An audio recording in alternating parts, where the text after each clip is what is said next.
Yeah, but you have to pay $200 a year. Yeah. Oh, they do have the G7. Can I get it? Can you get it by Wednesday? Oh, heck yeah. There we go. There we go. It's doing something. Hey. Do I want to do that? Alright, other ones are going on. The leaf blowing guys started their stuff up just at the exact same time. Perfect timing. Shut up!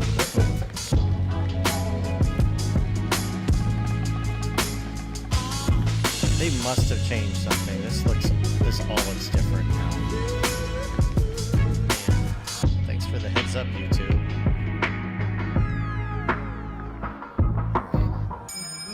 Yes, looks like we're good. I'm just gonna check Facebook. Try to get that all going. Just gonna go to the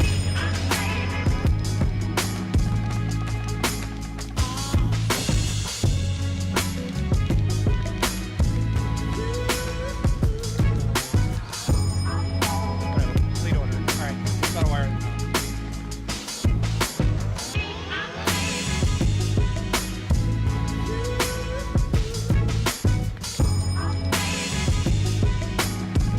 That was a very stressful situation.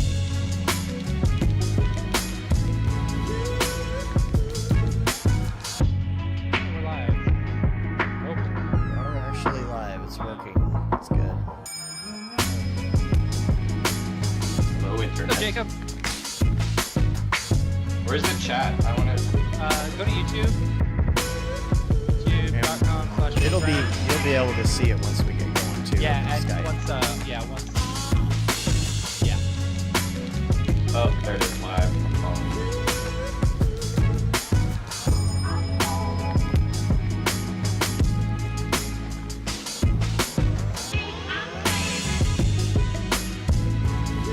That screwed up the website. That was working. Those That's big, good. That's Jacob. All right. I'm sending out the bat signal now that I know it's actually working.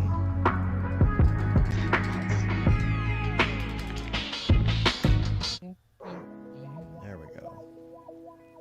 Going to our faces. You can see our faces now. Hello, everybody. Hey. How's What it up? going? We're ready to do a show. Had a little problem there with the YouTubes. It's all right. It's all right. All right. Test 1, 2. All right. I think we are about ready to go. We got yep, live. That's all working. All right. I moved the plug of my mini fridge down here Chris H. to see what if up? the clicking sound will stop. Because if it does, then I just need to change it to a different outlet. All right. I think we're good. It's funny. Was the that a chat- comment? Was that a comment someone had? No, was- no, I was talking oh. to Dave. I was telling Dave. Yeah. Because last week we had, like, every time my fridge's Mm-hmm. compressor would turn on or off, I'd get like a click, like a really quick click. Yeah. You know, I'm sure no one noticed it, but I did. Because it would pop in my ears every It time. might have just been your ears, though. You know. Yeah. Yeah. All right. So- I think we're good. I think we are good. Everybody, get out your recording software. I'm gonna double check everything. What up, was working. everybody? Everybody's filing in Todd, here. Trace, Claudio, Tess, Chris, McDuffie. McDaffie. McDuffie. McDaffie. McDaffie. McDaffie. Video. And yep, my Large RGB gaming mouse pad with wireless charging. That start sounds my exciting. recording. Check 1 2 1 2. Looks like that's working. Good there. All right, you good to go, Matt? I am rolling, yes. Okay. Lorcan, you good? You rolling? Yeah, rolling. All right. Looks like we're all ready to go. All rolling. We're gonna do a clap sync. It'll be 1 2 3 clap. All right. Here we go. You ready? 1 2 3. All right. Cool. I think Never we're done that before. It's the first time for everything. Brandon Clements is here. Talk about his Hi, video. Brandon. Talk about his reaction video here once we get going. Are we? Pretty fun, yeah. Yeah. All right, here we go. What's up and welcome to another Mograph Mocast. I'm Dave. And I'm Matt, joining us today all the way from Japan. It's like 1 a.m. there. Our good friend, Lorcan O'Shanahan. Yeah, guys, thanks for having me. Appreciate it. And Mograph is a supplement to our site, mograph.com, which is a motion graphics tutorial site with tutorials, plugins, podcasts, and other Mograph stuff. And on the show, we talk about everything ranging from motion graphics to Cinema 4D, After Effects, plugins, render engines, doing business, doing taxes, being a contractor, or working for the man. You can email us info@mograph.com. Let us know what you think about the show. Questions, comments, concerns, queries, grievances, and show topic ideas. Come on, bring it on. Let us know what you want to hear about on the show. We will talk about it. I don't know if we have any Camp Mograph updates as of yet. Not right now. With the COVID. Maybe next week. Maybe next week. We're still discussing things and trying to figure out a plan for that. So we'll let you know. And the thing that's on everybody's mind this week is Unreal 5.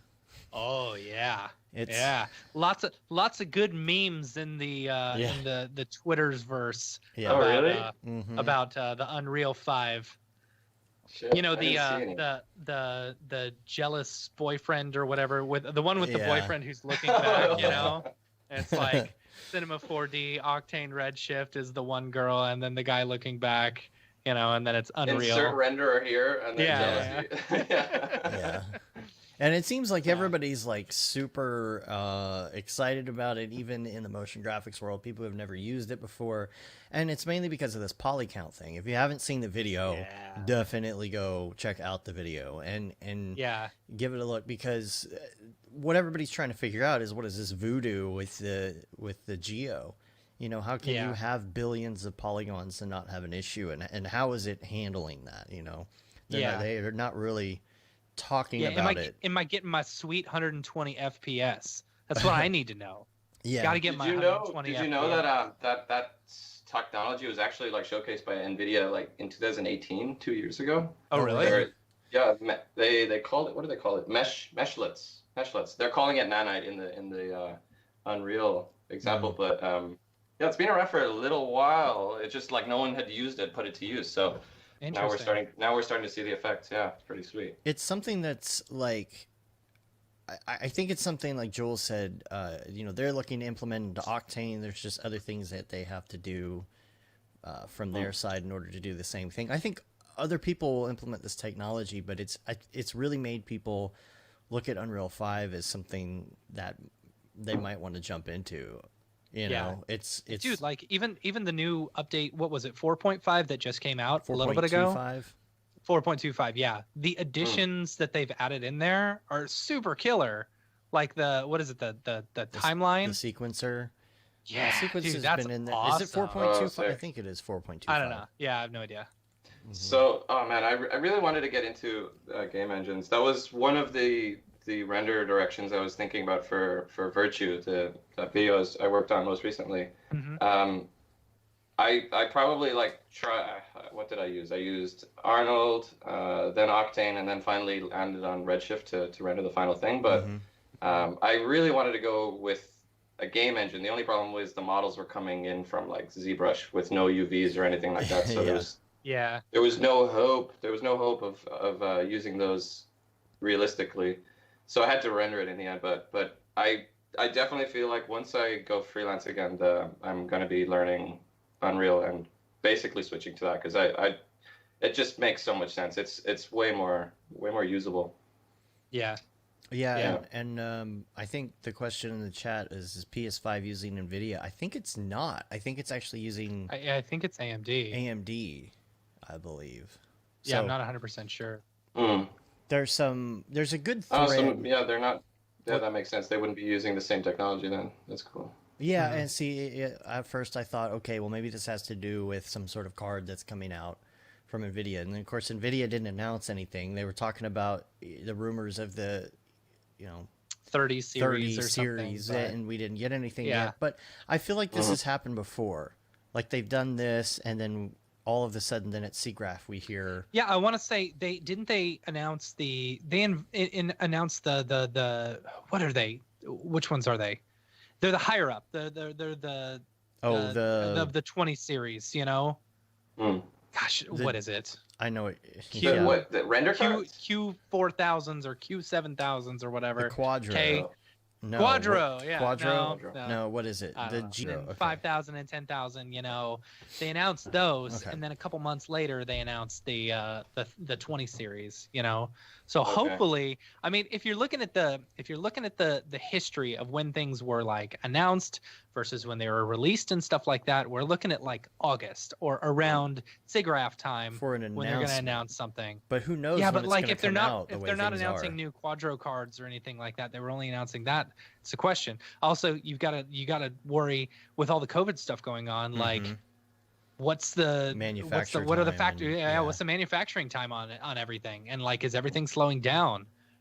Because we were talking about getting new cards, and we're like, should we wait, or is it really going to be a year before we can even get a new card anyway? So let's just buy some 2070 Supers in bulk, you know, or something, right? And are those cheap now? I haven't really been looking into. Yeah, the 27. So I bought two 2070 Super blower styles for $1,100. So for two of them, yeah. And the price per CUDA is the best of all the cards. Yeah, the price, what you're getting per CUDA cord. Yeah, price per CUDA. PPC, come on. What PPC? You know? Yeah, your PPC. Gotta get those numbers up. Gotta recognize PPC for your PC for your PMC. So yeah, but no, it gives you the best bang for your buck. You know, the 2070 Supers. So yeah, I don't know. And like the blower style or whatever, you just jam pack them in your machine. You're good to go. Yeah. You know? Yeah. Well, I've got no need for that. I got two 2080s in there. Thank you, work. It's been great. Like honestly, so for most people who don't know me, I've like been freelancing for the last 7-8 years. But I just recently switched over to working full time with a car company, Toyota Research Institute. Cool. And it's been kind of amazing and really tough in very different ways. But one of the amazing things is like just freedom to choose any toy that I possibly want or need. And just like that's a hard life right there. Unlimited budget on PC build or whatever I need. So it's been fantastic. Like But actually the hard part has been that I've been trying to feel motivated, especially during this time with COVID and whatnot. And I just like this week I started doing things again just for fun and like just messing around with Substance, and I just downloaded Rezome UV, so I'm going to start playing around with that a little bit. But for the last probably 2 months and a half, I've just done nothing. I've not been able to like focus on anything creative. You know, I'm right there with you. There's like I think there's like a big depression that's hitting all of us, you know, because of this whole thing. You know, I know like within the first month or something, like there was a couple times when I just broke down and I was like, I can't do this. This is too hard. You know, staying at home, working from home with, you know, 2 kids and a wife, all of us trying to, you know, cohesively work together. It's really hard, and it's hard to keep yourself motivated. Yeah, I think that's the one thing we have to be like a little bit more relaxed and to understand like we're not going to be as productive as we normally are. You just got to be okay with that, you know. Don't stress so much and just know that like no one really has a plan, and just take solace in that and just do what you can to get through the day. But yeah, man, it's being here, being in a new city. So I mean, I just moved to Tokyo from Vancouver, Canada. Not knowing the language, not having any friends. It's been tough. I have a few good friends now that I see regularly, but I was pretty stressed out when before America got hit. Japan was one of the first countries like to get it outside of China, and then we just like trailed behind as every other country. Europe like raced ahead, and then the USA. Obviously, you know, won the just contest. got slammed. Yeah. And yet here we are. We're still like not really being impacted by it. I can still go out and like sit down in a restaurant and eat something, but most people aren't. And I think it has a lot to do with just the hygiene level here is like I've heard, way higher. Like everybody, even before COVID, there was hand washing stations at restaurants and stuff like that, like little alcohol things. Now they're everywhere. Yeah. And people, if they're sick, they wear a mask, which is just like the whole idea of not wearing a mask is just absurd to me. I don't understand why you have an argument. How could you have an argument to it? It's like, okay, your freedom to not wear the mask, but it's like freedom isn't just the ability to do whatever you want whenever you want. It's to live in a society of like with like a fabric uniting everybody. So I don't want to get into it because this is like, well, I could go all day about the it. only thing that I can say about it is it takes more energy to argue about not wearing a mask than just putting the thing on to just walk in and buy a damn Coke at the convenience store. Come on. Here's my only issue with the mask. As someone who wears glasses, they are constantly fogging up. Like when for both my children's birth, they were both C-sections, so I was in there with a mask on, and the whole time it's just fogging up every time I breathe, you know? Yeah. And it's just like, and that's the way it is anytime I go out. Cleaner. Now, I'm lucky because I already got it, and I don't have to worry about it anymore, you know? Right. So I don't really wear a mask out in public. And plus, we're in Texas. Really? Yeah, no one cares. Oh, you're in Texas. Yeah, so. Yeah. I don't know. Like, okay, so Texas is okay with just letting people die, apparently. Yeah. Yeah. Okay. My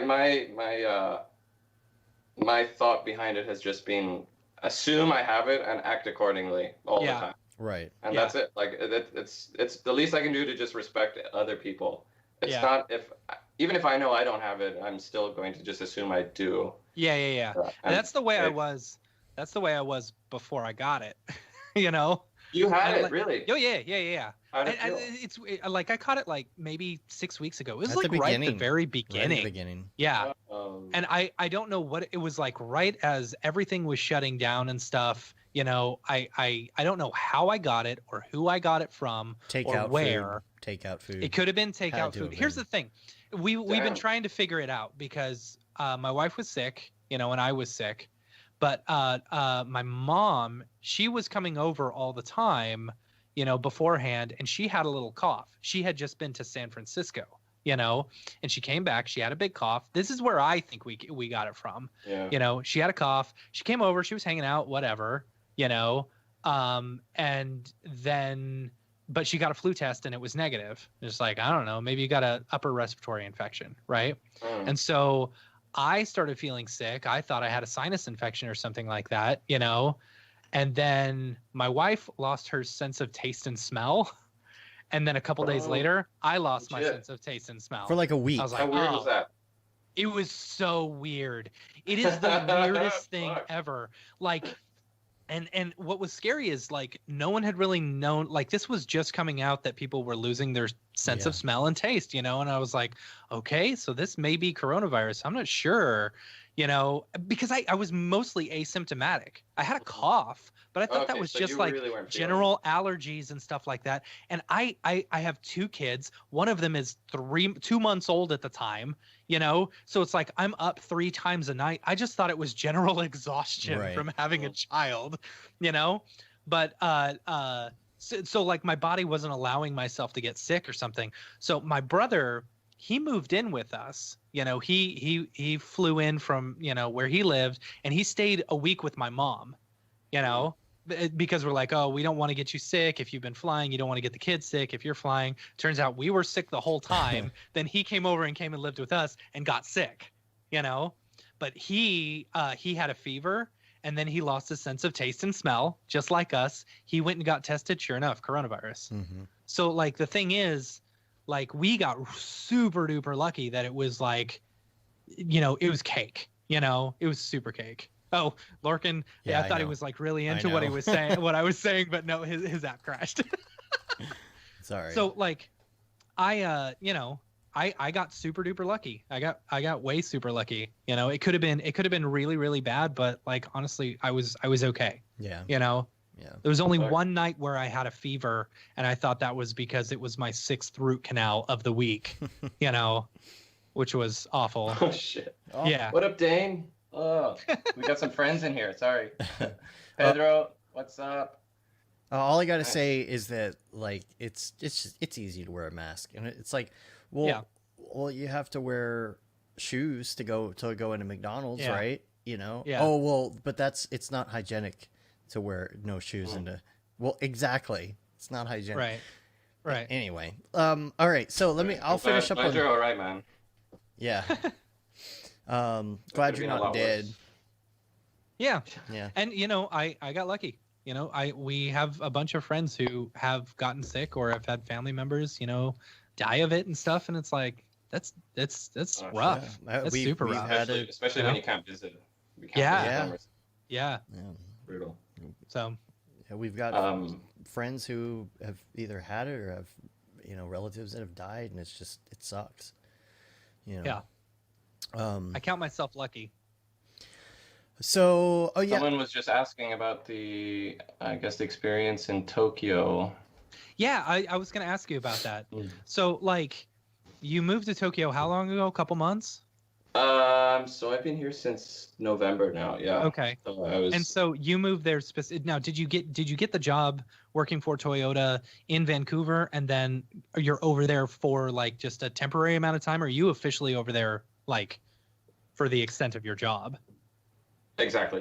So what happened was they reached out. I was freelance for a good while. I was finishing up that Virtue project, and then they reached out and they just asked me if I wanted to move full time into Tokyo. And that was 6 months before moving to Tokyo. So that was probably 9 months before moving to Tokyo, and then it took me 3 months to decide on coming. Yeah. And that was its own kind of special hell, just figuring out if I wanted to do it or not.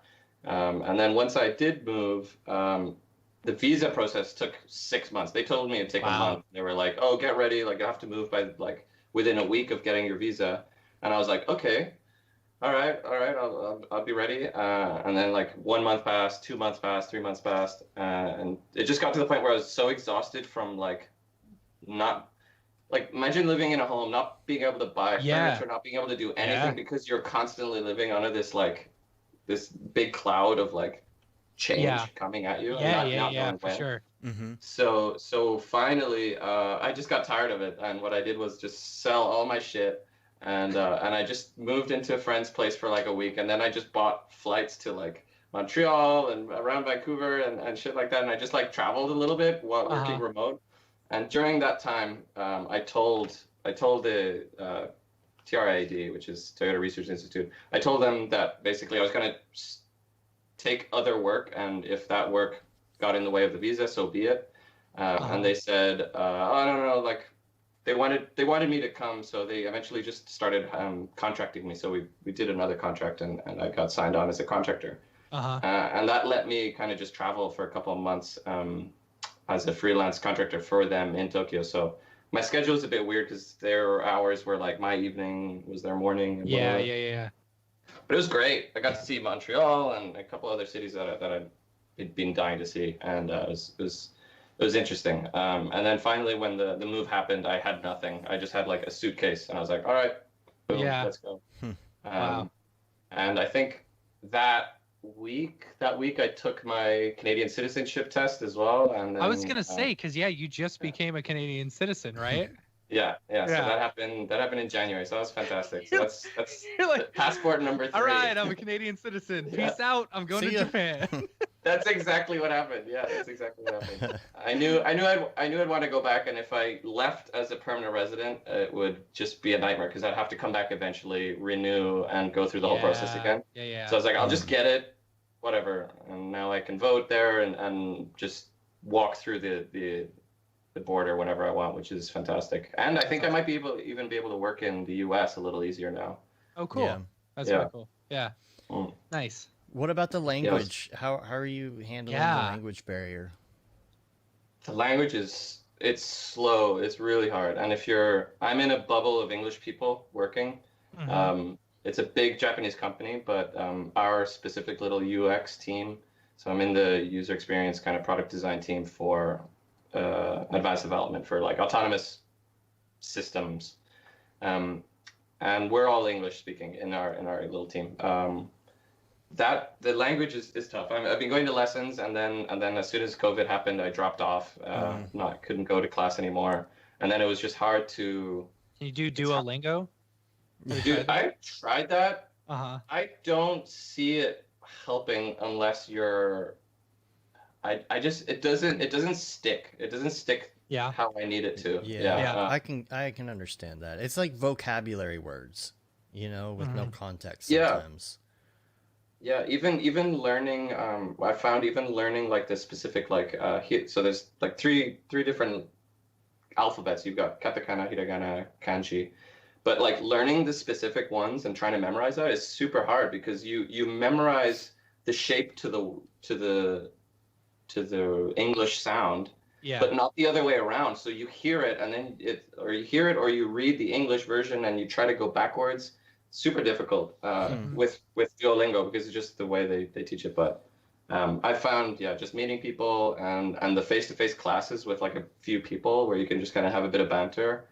So much better. The online classes are really tough. I don't study much at all, so it makes it a little bit harder. It's one of those things where I feel like you would almost have to be immersed in it. I mean, even like, being in Texas, I know a little Spanish. Not a lot, but it's enough to get by. And even in going to like Italy or something like that, you can still see the root words.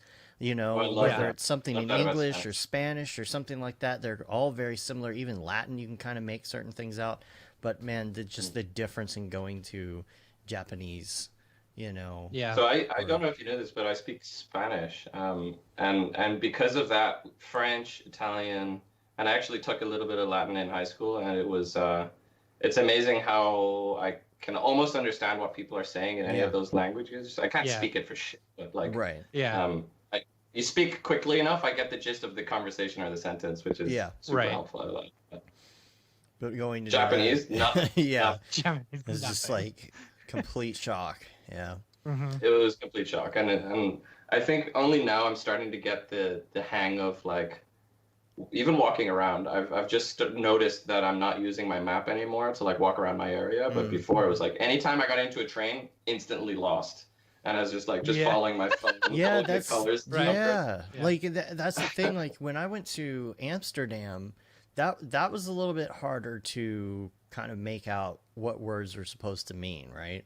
And so like you're on the highway or something, like it's complete gibberish. Like you have no idea what you're doing. And that's when it's that different, when the language is that different, it's got to be really hard to navigate around. I mean, I'm sure like if you have a phone with, English maps on it, it makes it easier, but still. That's for sure. Google's done a lot. I remember my friend told me he visited here, my good friend Kyle. He told me he visited a couple, like maybe 5 years ago, I can't remember. And he said it was almost impossible because the train stations had no English, but since I've moved here, they've kind of been revamping everything for the Olympics, which were supposed to be happening like right now. Right. Super easy to get around, honestly, right now. Like one of the like for such a complex city, it's surprisingly easy for a foreigner to move about, which is great. You try any of those translate apps? Like the live. You know what? I've used the Google Translate one. It's like not super helpful because it's like the delay is just confusing for everybody, and they're so technically behind here that they don't really understand what's going on. You would think Japan is like I was gonna say I thought it would be the opposite. That is a lie. That is such a lie. They still fax things. Like you still need to fax things. There's this beautiful idea of Japan being this like forward-thinking country, but that forward-thinking stopped in the 80s. Oh, weird. Like dead. It stopped dead, and a lot of the technology is just like still like hyped up from this era, but it's really not true. And the other reason is because things are so hard to move, slow moving here. There's like everything is done by committee, that it's difficult for progress to happen quite fluidly the way something might happen in North America, where you can just lay off like 1,000 people because like a cheaper option came about. That's just not going to happen here. If you're hired by a company, it's like it's their duty to keep you employed and to give you business, and if that means just like not moving forward with like something that's better or more efficient, I like that. I gotta say, you know, Yeah. it makes you more conservative. Here's the, Right. what? The Texan conservative. Yeah. Well, I'm not conservative. No, yeah, not at all. we may live in Texas, but that's about it. Yeah. No. It depends on where I live. When I'm here, I'm very liberal. When I lived in Oregon, Right. I was extremely conservative. Right. That's by what's funny. them. Depends on You which know? friend you talk to and what part of the country.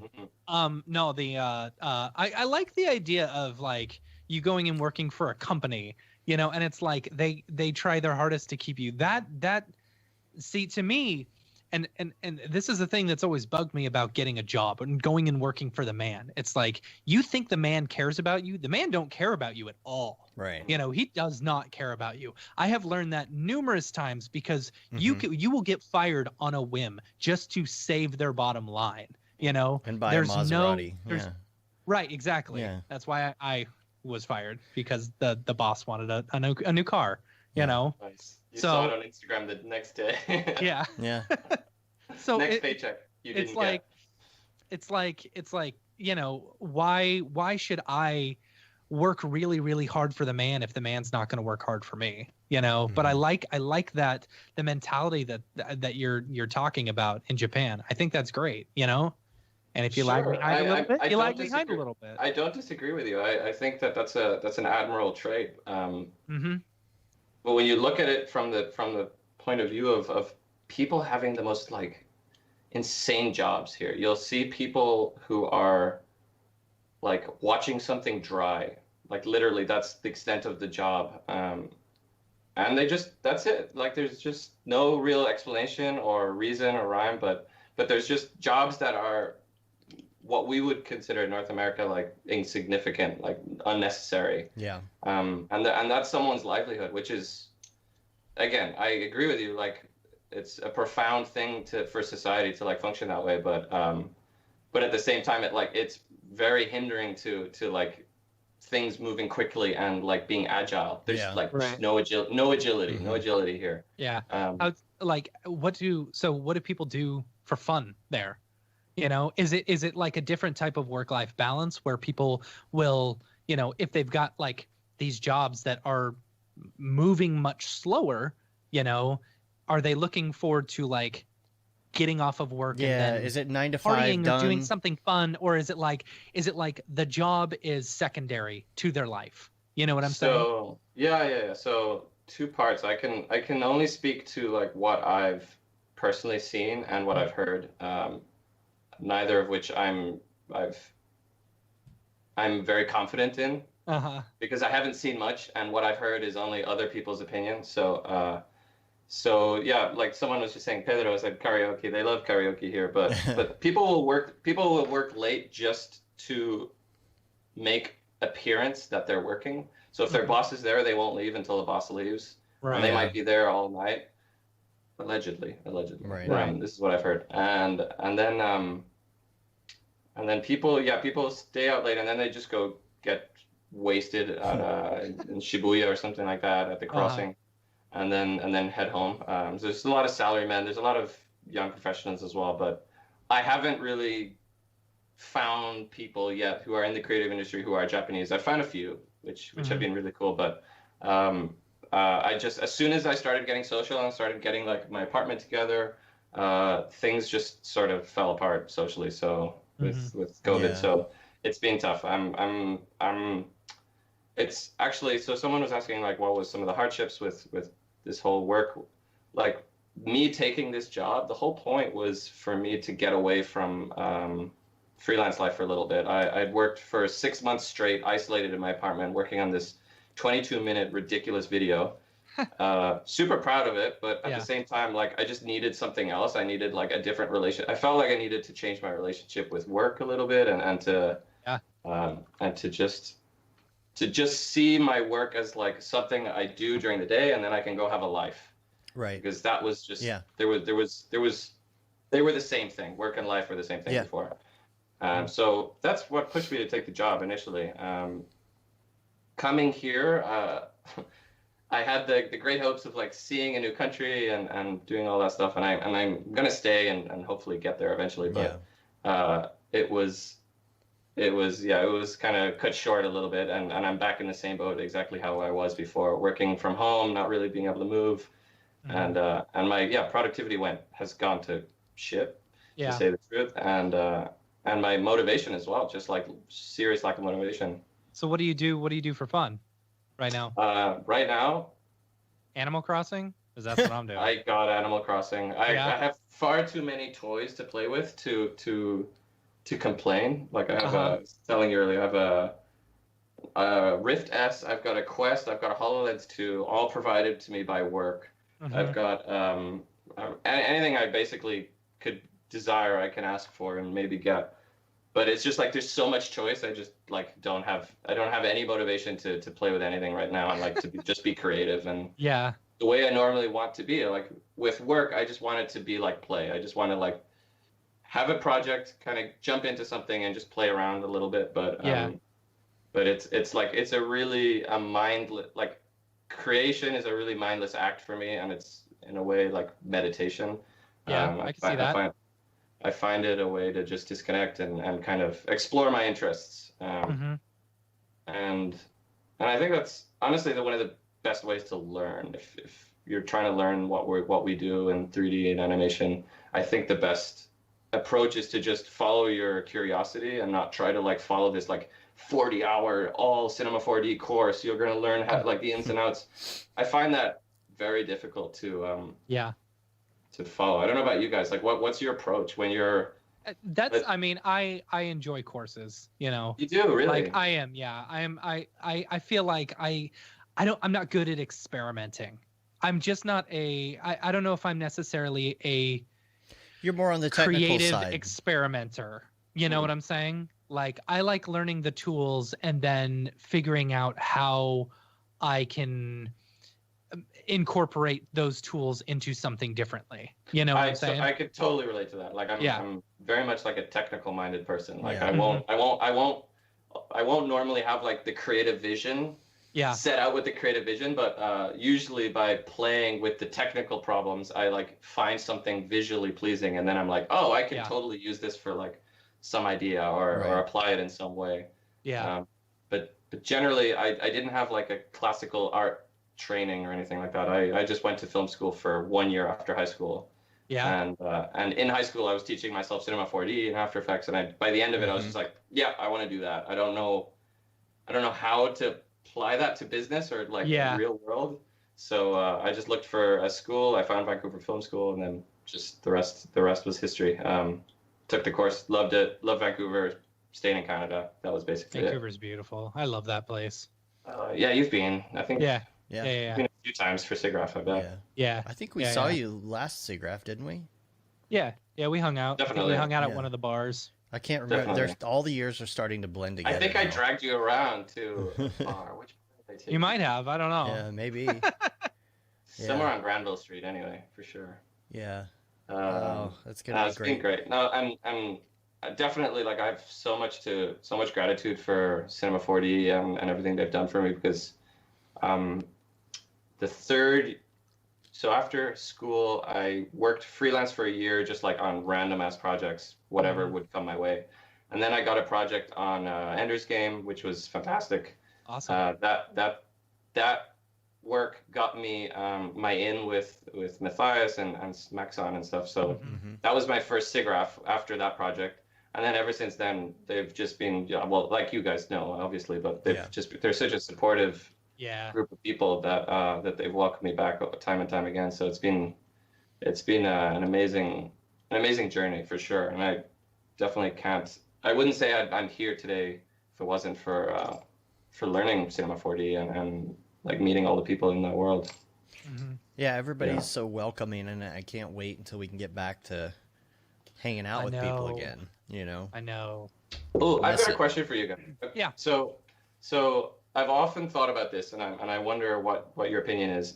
What is it that open? So one thing I've noticed is like there's a lot of open-minded people in our industry.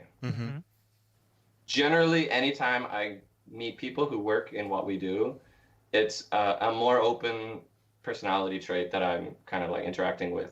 Yeah. And I wonder, is it the work that creates that kind of person, or and the that just evolves that, or is it the person that falls into it? Yeah, I think is already open. Right. So and this is my opinion on it. So we go to a lot of meetups, we go to a lot of these conventions and stuff like that. And the people that we meet, I think a majority of the people who are putting themselves out there and going to these things are more open-minded and stuff like that. Or not open-minded. That's not necessarily. I don't want to say people who like are closed-minded are more about are more about like interaction and stuff like that. Because there are some really, really talented people who I've met in this industry who just want to work a job, and be incredibly creative, That's a good point. and are really, really good at it, but they don't care about the whole social aspect of it. They just want to be artists, But also in general, it's not just, outside the social stuff, people are very just welcoming, accepting, in general. And I know what you mean. It's like, is it the fact that we're in the field? Does it make us like that? Or do creative people gravitate toward that kind of personality? Okay. And this is what I will 100% say. I think 100% with Maxon, at least, I think it's all about the leadership that we interact with that creates the environment that we are around. For example, Matthias and Paul and Rick are like some of the happiest, most welcoming people I've ever met in my life. Mm-hmm. And because of that, they create this environment of people who are very much like that as well. When you go to a Maxon booth or a Maxon show, it's hugs all around and, hey, what's going on? And super fun to be around, let's have a good time. Let's party. And it's the leadership of that company that makes that, and you can see that if you work for a company and you've got an awesome boss. Like, for example, when you go work, like when we freelanced for a month for Already Been Chewed, and like you can see what type of awesome boss Barton is and why you would want to work for that company, and why you would never want to leave, versus like going and working for a place where Dave and I used to work and having a really crappy Trumpian boss, who fires you because he wants a Maserati. Right. It's did like, you guys work together when that happened? Yeah, that's how we met. That's how we met. Did you get laid off and I got laid off. Yeah. I had been there. I had seniority. I was in charge of a edit team. That sucks. Yeah. See, and I originally got hired as like an editor, and then Dave taught me cinema. So when they fired me, they lost two positions in that company. But I'm not bitter about it. That's okay. That guy's poor now. It just meant Dave had to learn how to edit. I was already. He was already. I was in edit 1. Matt was in edit 2, and we had someone else in edit 3 at that point. And and we were these hybrid like editor graphics people, Yeah, they let Matt go. They let a 3D Max guy go. And didn't even tell me. Like, I just walked into his office and it was empty. Yeah. Whatever. Jeff just said something kind of interesting. He said, or the ones that don't have imposter syndrome, talking about like the people we would meet in like SIGGRAPH and kind of stuff.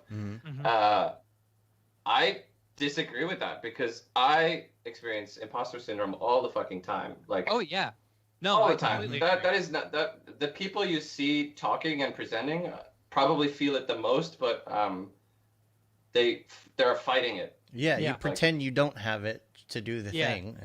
There's a certain amount of fake it till you make it, and that like you experience it, and then you experience no one noticing, and it kind of like negates it, and you're like, oh, okay, well, I can ignore that safely because I realize it's just a part of my head, and I don't need to pay attention to it. But like, that's for sure. Everybody's feeling that. There's no way around that. So if you are feeling it, like, don't worry. Yeah, Mark says, he thinks that when you participate in this community, it brings out a new level of openness you may have not had before. But I could see that too. I also feel like there's something about being a creative person that lends yourself to a certain personality, and I don't know And kind of like the observation we made when Matt and I were working at that place, we realized that just about every single person who was in graphics there also played an instrument.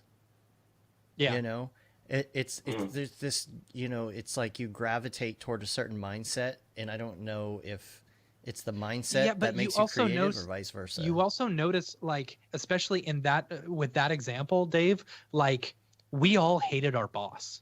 Every single one of us. Right. You know, he was the devil. He was really bad. And because he was such a terrible person, he bred this like hatred within all of us. And so we all were like, we enjoyed talking over the hate. We bonded over how much we hated him. Yes. You know?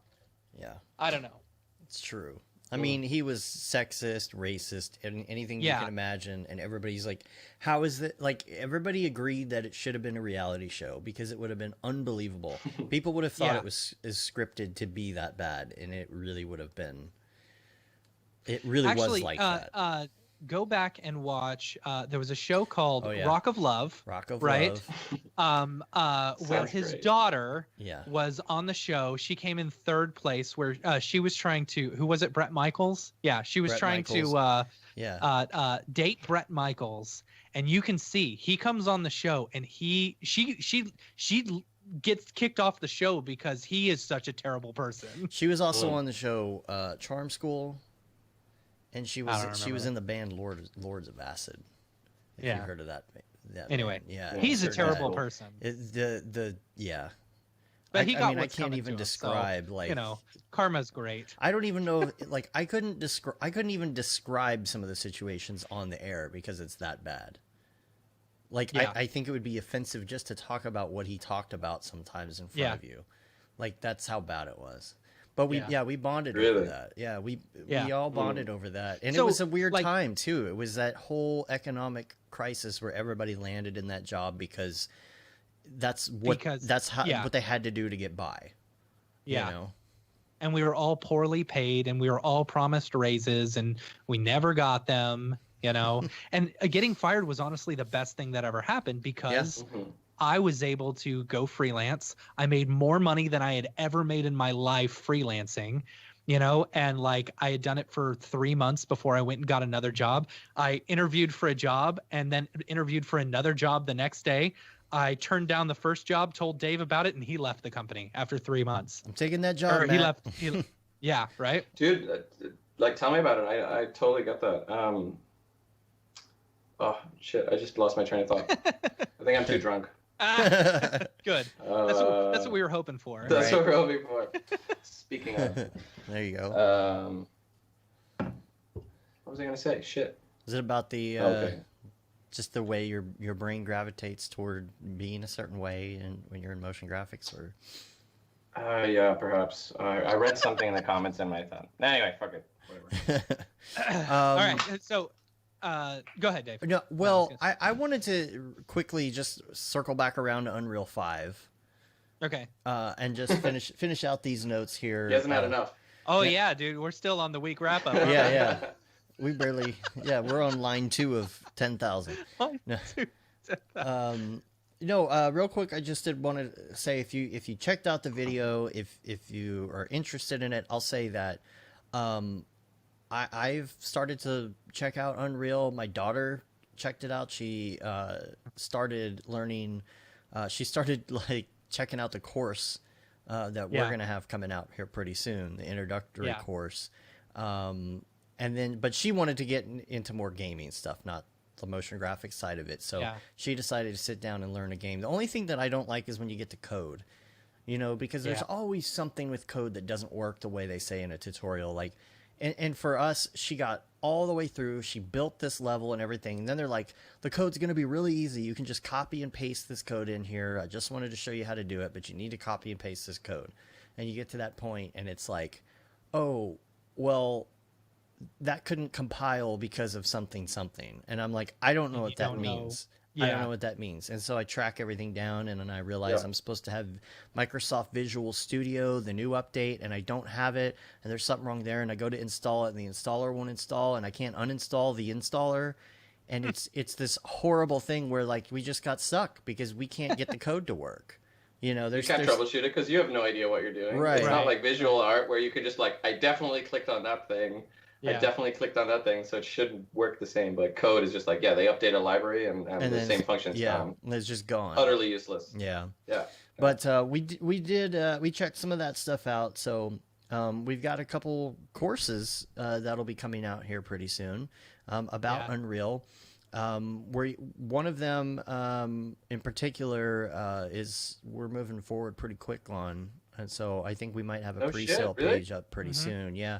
So if you watch the presentations online for Maxon for the virtual NAB, Jonathan Winbush was on there.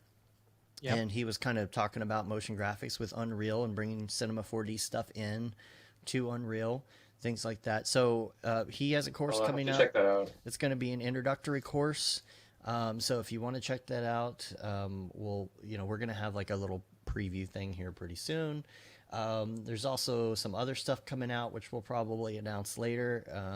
If you want to see, there's some great videos. There's a reaction video that Brandon Clements did to the Unreal 5, and Winbush did one as well. After that, he posted it. He said, "Thanks for Brandon for inspiring me to do a reaction video." So, yeah. So I'll put the links to both of those in the show notes. Have you done many other courses in the past, like recorded? Right now, we just have the Houdini course, but we have a whole bunch of them in the works. I'm doing a course right now. I'm building a course right now as well. So, yeah. Dave's course is going to be killer. I've been wanting to do that, but I just don't understand how to structure it. Like, I feel like I need a producer to help me, like, we'll shoot you over, our guy. We have a producer person for you who helps guide you through the process. I go down like a little rabbit hole, and then like an hour later, I feel like, oh, this is all useless. Yeah. This is like, and then I'm like, what was the point again? What was I trying to? And then I just give up. Yeah. It's so tough. But I was telling you earlier, I wanted to like do live streams and kind of like do walkthroughs or just basically mess around as best as I can with people. But it's so hard. Yeah, our instruction advisor. How'd your Houdini journey go? Someone's asking. Houdini was fantastic. I'm not very good at it, but learning it just changed my entire perception of 3D for sure. And I've since learning Houdini, I've become a huge fan of physics. Actually, if I could restart life, I'd probably and many of my friends know this. I'd probably go into like teaching physics. Yeah. Because it's just been one of the most like enjoyable pastimes ever, reading anything I can on physics basically, but having the tools like Houdini to visualize the concepts that they're talking about. Like I remember in high school I was trying to learn calculus and you're learning stuff like vector math and like cross products and you're like, this makes no sense. I know some of those words. There's no context here. I don't understand what you're trying to achieve. And then I started learning Houdini, and I started learning like the tangential angles on the left-handed coordinate system, trying to figure out like two opposite angles and figuring out the orthogonal vector, and then suddenly you're doing visual math with like connecting nodes and seeing the output, and you're like, holy shit! Okay, now I'm understanding all of these physics problems, these different like things of mathematics, and I fell in love with it. And then not only that, like Houdini gave me such a richer understanding of how Cinema 4D works, even though Cinema 4D likes to hide a lot of what's happening. It likes to hide what point numbers are, what attributes are attached to those point numbers. But using Houdini gave me such a richer understanding of what's going on that it let me start like manipulating and understanding and making more procedural effects within Cinema 4D. And now I love, like, I will spend an extra 8 hours on a model if I can build it procedurally, just to see if I could do it. Yeah, I love it. I love doing that. It is so fun. I'm sure you've seen the one with the box, right? Where it's just a box in Houdini, but it's like gas powered with a real combustion engine. Incredible. I laughed so hard. I loved that thing. Yeah. And I don't have a good enough grasp of any of the physics systems to be able to do something like that, but even just learning it at its like most basic level gives you such a better appreciation for procedurality and the creativity that can spawn from it. Like it's its own set of effects and look, you know, that can come from it. And I think right now we're seeing so many courses and stuff come up for it that it's like it's really approachable. I don't think people should be afraid of it anymore. People should not be afraid they of should Houdini. stop and being if afraid you of Houdini. don't want to be afraid of Houdini anymore, you can go onto our site mograph.com/classes and pick up your very own course of Stop Being Afraid of Houdini by Mark Fancher. Or Houdini Mark. Thanks for that setup. Houdini Mark actually just said he majored in physics in college, so he's pretty sure that's what led him to Houdini. I'm guessing that makes total sense. If I'd had Houdini instead of Cinema 4D when I was in high school, I'd probably maybe have gone to university, but I chose not to go to university. That's funny. That's something I do regret. I look at people who had like those years of what do you call that? Academia, and I kind of a little jealous, honestly, to have had like 4 years of like uninterrupted, just like learning time, just time that you could just really. It's not like I know I wouldn't have appreciated as much as I would now, maybe going back. Yeah. But at the same time, like it would have been nice. I just came straight out of high school, did 1 year, and then was working freelance. So I had to get used to it pretty fast. Yeah. All the plugs. Plug. All the plugs. I did want to. I only have one. Not link, but Ravcock. What's your flavor? What's your flavor? There is a link that I will put in the show notes, as well as all the stuff for Unreal 5 as well. Will be in the show notes. But Octane X Beta is out. Yes. If you would like to try to access that now, it is posted in the Otoy forums, and I just wanted to let people know because I saw Jules posted that the other day. So if you're interested in playing, can you walk me through it? Because I have an Octane account, but license, but I haven't used it in a while. I've like pretty freely moved between renderers, but right now I haven't touched it in quite a bit. What are you on right now? Like, right now, Redshift. Okay. Redshift, yeah. Yeah, I haven't installed it. Arnold, I've used. Octane X is I don't have a Mac that would use it at this point, but you know.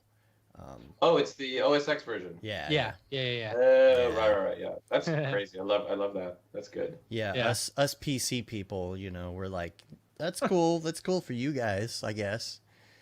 Whoever's still out there. I'm interested to see. Welcome to 4 years ago. Right. Yeah. Yeah. No, it's great. It's happening. Honestly, I think each renderer has its own like perks, and now with Unreal, you know, the whole new set of perks come with that renderer. Yeah. But each of them all push each other to be better renderers. Yeah. You know, Competition's good. I love that. Yeah, totally. Yeah. I remember. So like I said, when I was working on Virtue, the music video for Overwork, we tried to figure out like what render to use early on. So I was doing a lot of like testing of like just full res frames to see what the render times were, and I just couldn't. The render times in Octane, funny enough, you think it's like this high speed like render, but the lack of control it gives you make it take longer in the end to render, and the look just wasn't where I wanted it. This was before Uber shaders, so it was I was having to do that like merge material to make like a semi like marble texture. And it just always looked waxy. There was no way around the waxiness. I don't know if you've ever noticed that, but like up until 2 years ago, you could tell an Octane render just by this waxy look things had if they had any subsurface scattering.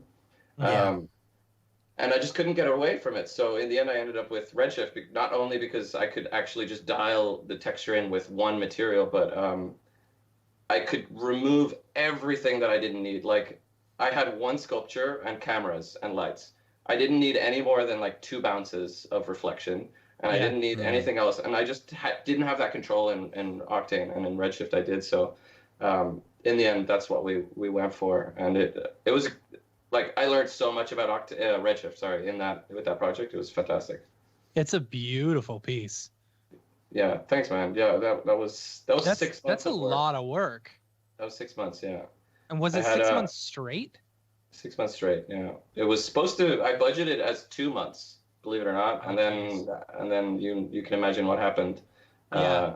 I basically broke. It's 21 minutes, right? 20 minutes 22 of minutes. 3D rendering. Yeah. At 1080p. Yeah. And it was a nightmare. Not only that, it was just like the sheer amount of shots. Like every shot is lit in isolation. So it was quite a process of just figuring out how we were going to like do the layout for cameras and then do the layout for lighting and then even just to render one lighting shot because these were the models coming in from ZBrush. I had to basically bake everything down into RS proxies, Redshift proxies, just to be able to like preview the scene, and then to render it was like 10 minutes. So I couldn't get a sense of like how the lighting was falling and like the global illumination was working, unless I just worked on like a tiny frame like this big. And so like the entire, I don't know how many times I rendered that, but it was in the end it was the entire project was about 40,000 frames.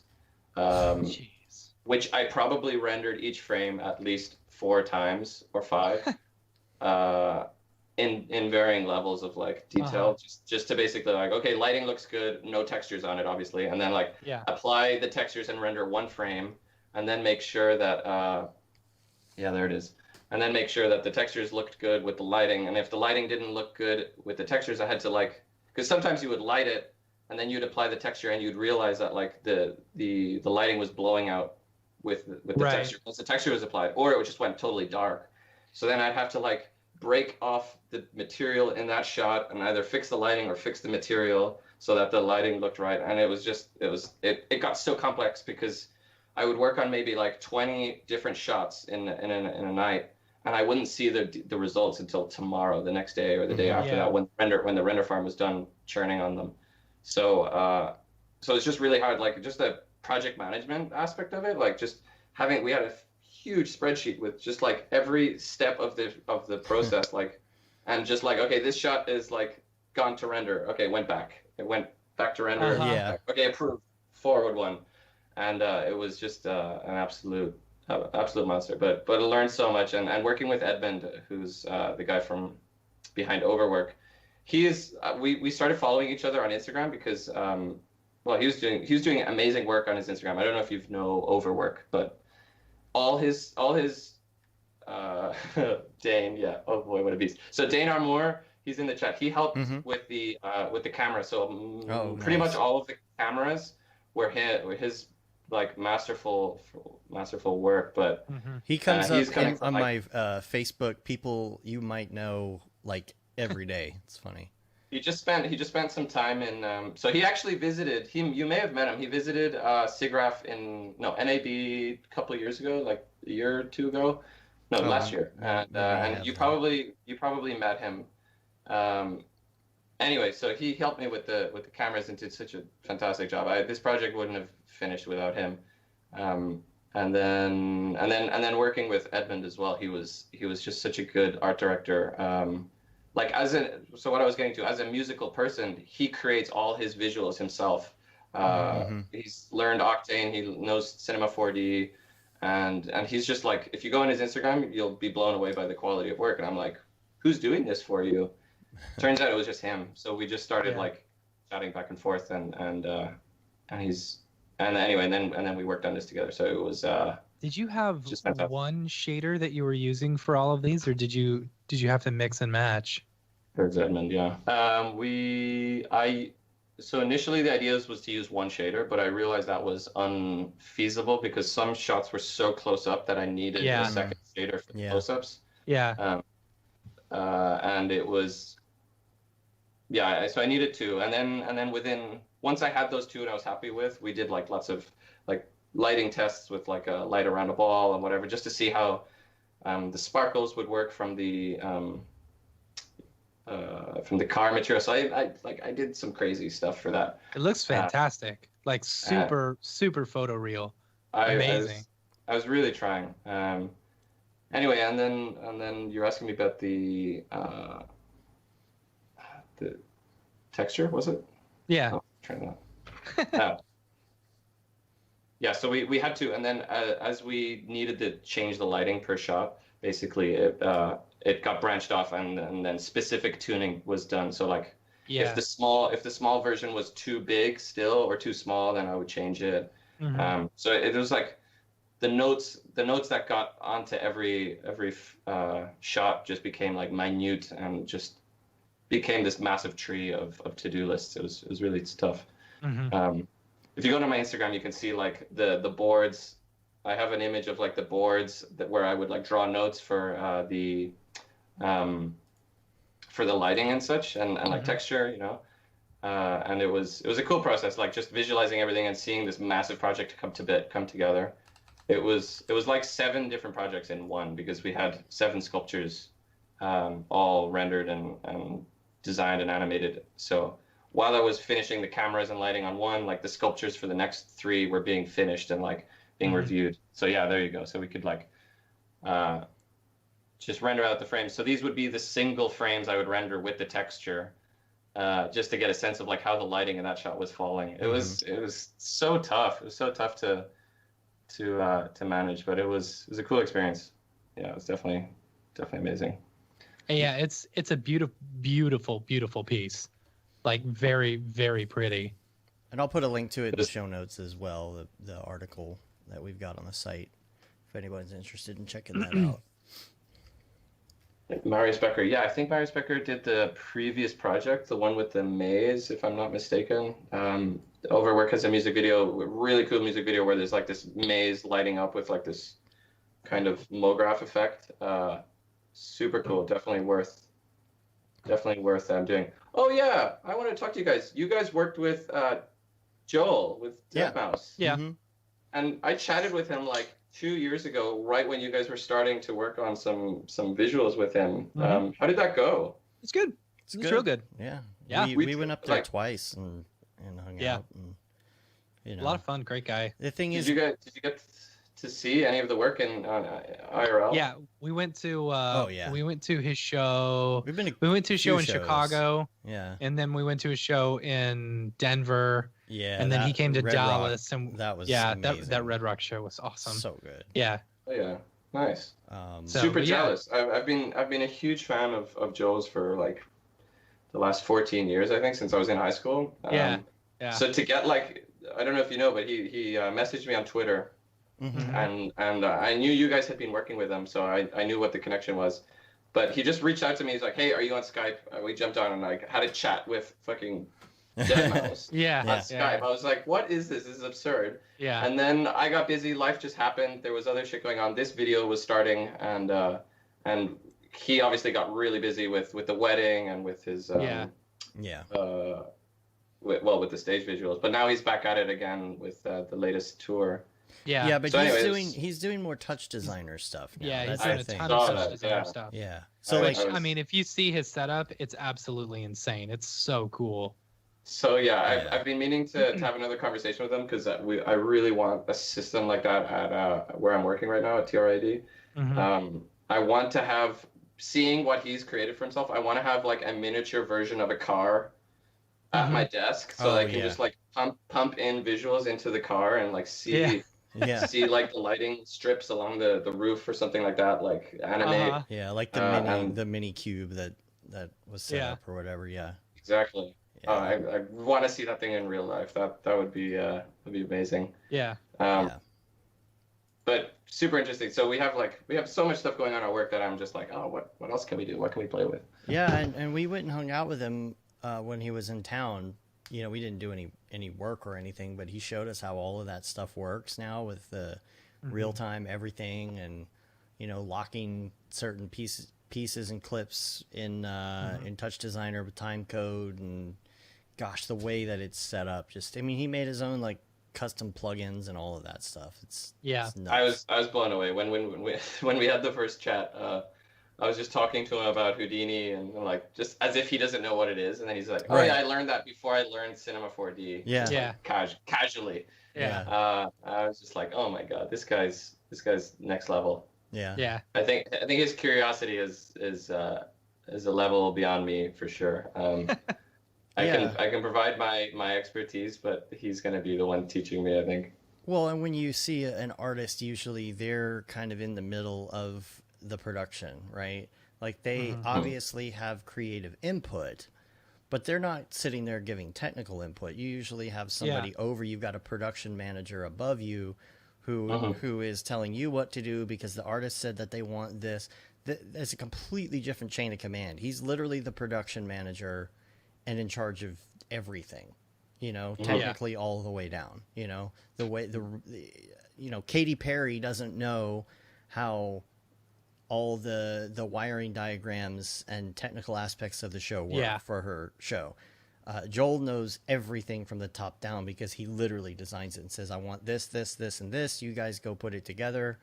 And he shows up ready to use said equipment. So, well, for him, I think the music is a result of his curiosity. I don't think he starts out with the goal of making music, but he's just like starts digging and music pops out as a result. Yeah. Maybe in different ways now, because I know he's been exploring lots of different things. So the EDM isn't maybe his focus, but I think someone like technically minded like that just like is unapologetically creative. Like they just can't help it. It's just gonna pop out whether they want to or not, which is mind blowing. I wish I had that, especially with music. That's one thing I've always wanted to learn. I just never had given it the time. Yeah. Yeah. Hopefully... You got a ton of guitars back there. Do you play many instruments? Not lately. When you have the most time at home. Yeah, right? I know, right? COVID. I got 2 kids. I got no time. That's cool. That's a nice time though. Yeah. Hell yeah.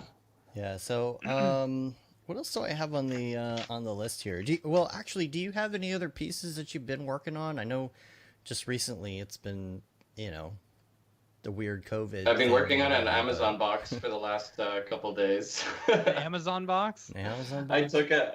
I've been getting so many packages. I just I wanted to learn Substance. So I'm like, oh, that would be an easy, easy thing to make, like just a cube.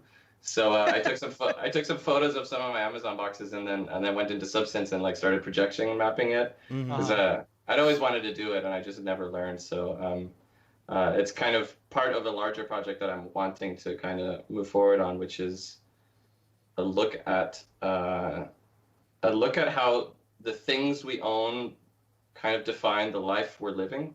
Okay. And the idea is basically showing someone's life in an apartment only through the things that are in the apartment. It's kind of like stop motion animation, but then cameras kind of moving and panning around, looking at how the stuff changes and evolves over the person's life. And then in a way showing, I don't know if I'll ever finish it because I rarely finish a personal project. I just kind of I get to a point where I'm just tired and then I just stop. But it's a fun project to kind of that has kickstart me back into creative mode since COVID started. So I'm pretty excited about it. But anyway, the box has been the first test. Yeah, just trying to see if I can get a photoreal box real quickly because the person has to move in and then they get a lot of packages, so. Did you do any specific tutorials on Substance or? I'm kind of weird with tutorials. I start with the program and then when I run into a problem, I just search for that problem and then I come back out. I try not to watch. It's not that I try not to. I just don't enjoy it as much as I used to. Like watching a full tutorial and following along. I'm more of I just use them to solve my problem, and I found that is the best way for me to do it. Maybe not for everybody, but I just start tinkering around and get frustrated, and then the frustration leads me to do a Google search, and then I'm like, oh, okay, there we go, and then I kind of learn. So I might watch. Well, the more you. If you're just starting, you'll watch the whole video, but the more you get into this industry, you'll click through and you're like, oh, there it is. That's what I need. Yeah. And then you just immediately bounce out. 5-minute video, I need 20 seconds. Yeah, exactly. Yeah. So I find myself doing that a lot, and that's what it's been like with Substance. I got to give Rhizome a go now, but it's just been getting back into it. And I think you asked me about plugins as well. That's something that generally I switch computers so often. I have a really hard time keeping all computers like up to date with the same plugins. Yeah. So I rarely have any plugins installed. Be right back. Yeah, no worries. So I rarely have any plugins actually installed on the computer, which is annoying, but I kind of just get used to it. I find a way to deal with it. Who's this? McDaffy, I guess in 90 minutes from now. Oh hell yeah! A new premiere of something for Deadmau5 on YouTube. 2:30 in the morning here in Tokyo. Yeah, so. yeah. Speaking of which, we'll move forward a little bit here so you can get to bed. No, I'm in no. What's that? I'm in no rush. Oh, okay, cool. So I wanted to go to some links real quick. There's just a couple things here. This is a destruction sim with Houdini, Clarice. I think that's how you say it, right? And Nuke. I'm unfamiliar with that workflow, but this is from Aaron Sorensen, and I guess I could probably bring it up on the screen as well. Oh yeah, please. I was gonna Google it myself. If I could figure out. Clarice is the renderer, right? It's, is that what that is? I feel so dumb now. Pretty sure. Let me see if I could find it. I'm having a hard time finding it because I was on.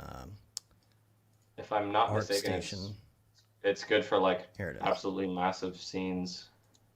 Well, that would make sense. So this particular. Let's see if I can bring up the quality a little bit. So Aaron Sorensen put this together. And it was just, I don't know what the context is, but he posted this, there's a lot going on here, Houdini and such. But so I'll post a link to that in the show notes. You can check it out, maybe ask him some questions and whatnot. He's got the whole, breakdown here on ArtStation. And then also I've got another one here. This is somebody who I haven't heard of before, but I ran across this online. And he did this VDBs thing, and I think it was just to kind of play with VDBs and see, where he could take it. And this person's name is Laszlo Eid. I'm gonna pretend that I know how to pronounce that. So this was working with VDBs. To get these clouds, but also to do kind of like an avalanche, within a mountain scene, and using a VDB to do that, which I thought was an interesting way to use VDBs. See like this, the snow was all falling down. Interesting way to use that, especially on a large scale like that. Yeah, that's awesome. So you can see like, obviously he had not obviously, but I can tell he had like a single asset that he's kind of stretched into position on some of those ones, especially on the left one. Like a VDB asset. Yeah. That's sweet, and it's so easy to do that now. Like I'm sure, like even like Mitch Myers. Yeah. Mitch Myers has a few VDB asset. Yeah. The VDB packs. Libraries, yeah. Yeah, I've done that a lot. Though. Like putting the VDBs together, and then you just take parts of it and rotate it, stretch it, turn it upside down, scale it, just to use the same thing. The problem with selling them is that like they're just so huge. Every frame is like enormous. So is that why? It's kind of unrealistic. Well, I think it's just unrealistic to. Well, I don't know. That's my assumption. If you create a really high resolution VDB asset, like especially an animated one, you have to upload every frame of that. That's a lot of data. So I don't know. For the moving one, yeah. For moving. Yeah, because you don't see a lot of them. You don't see a lot of VDBs assets like that you can actually download. No. Everybody's simming their own. So yeah, you see rendered ones, pre-rendered ones, like all of the Shock. What's the Video Copilot ones? Shock something. Oh, I don't remember the name of them. You know what I'm talking about, but those are like baked VDB assets, which is pretty cool. And then so those were the first ones.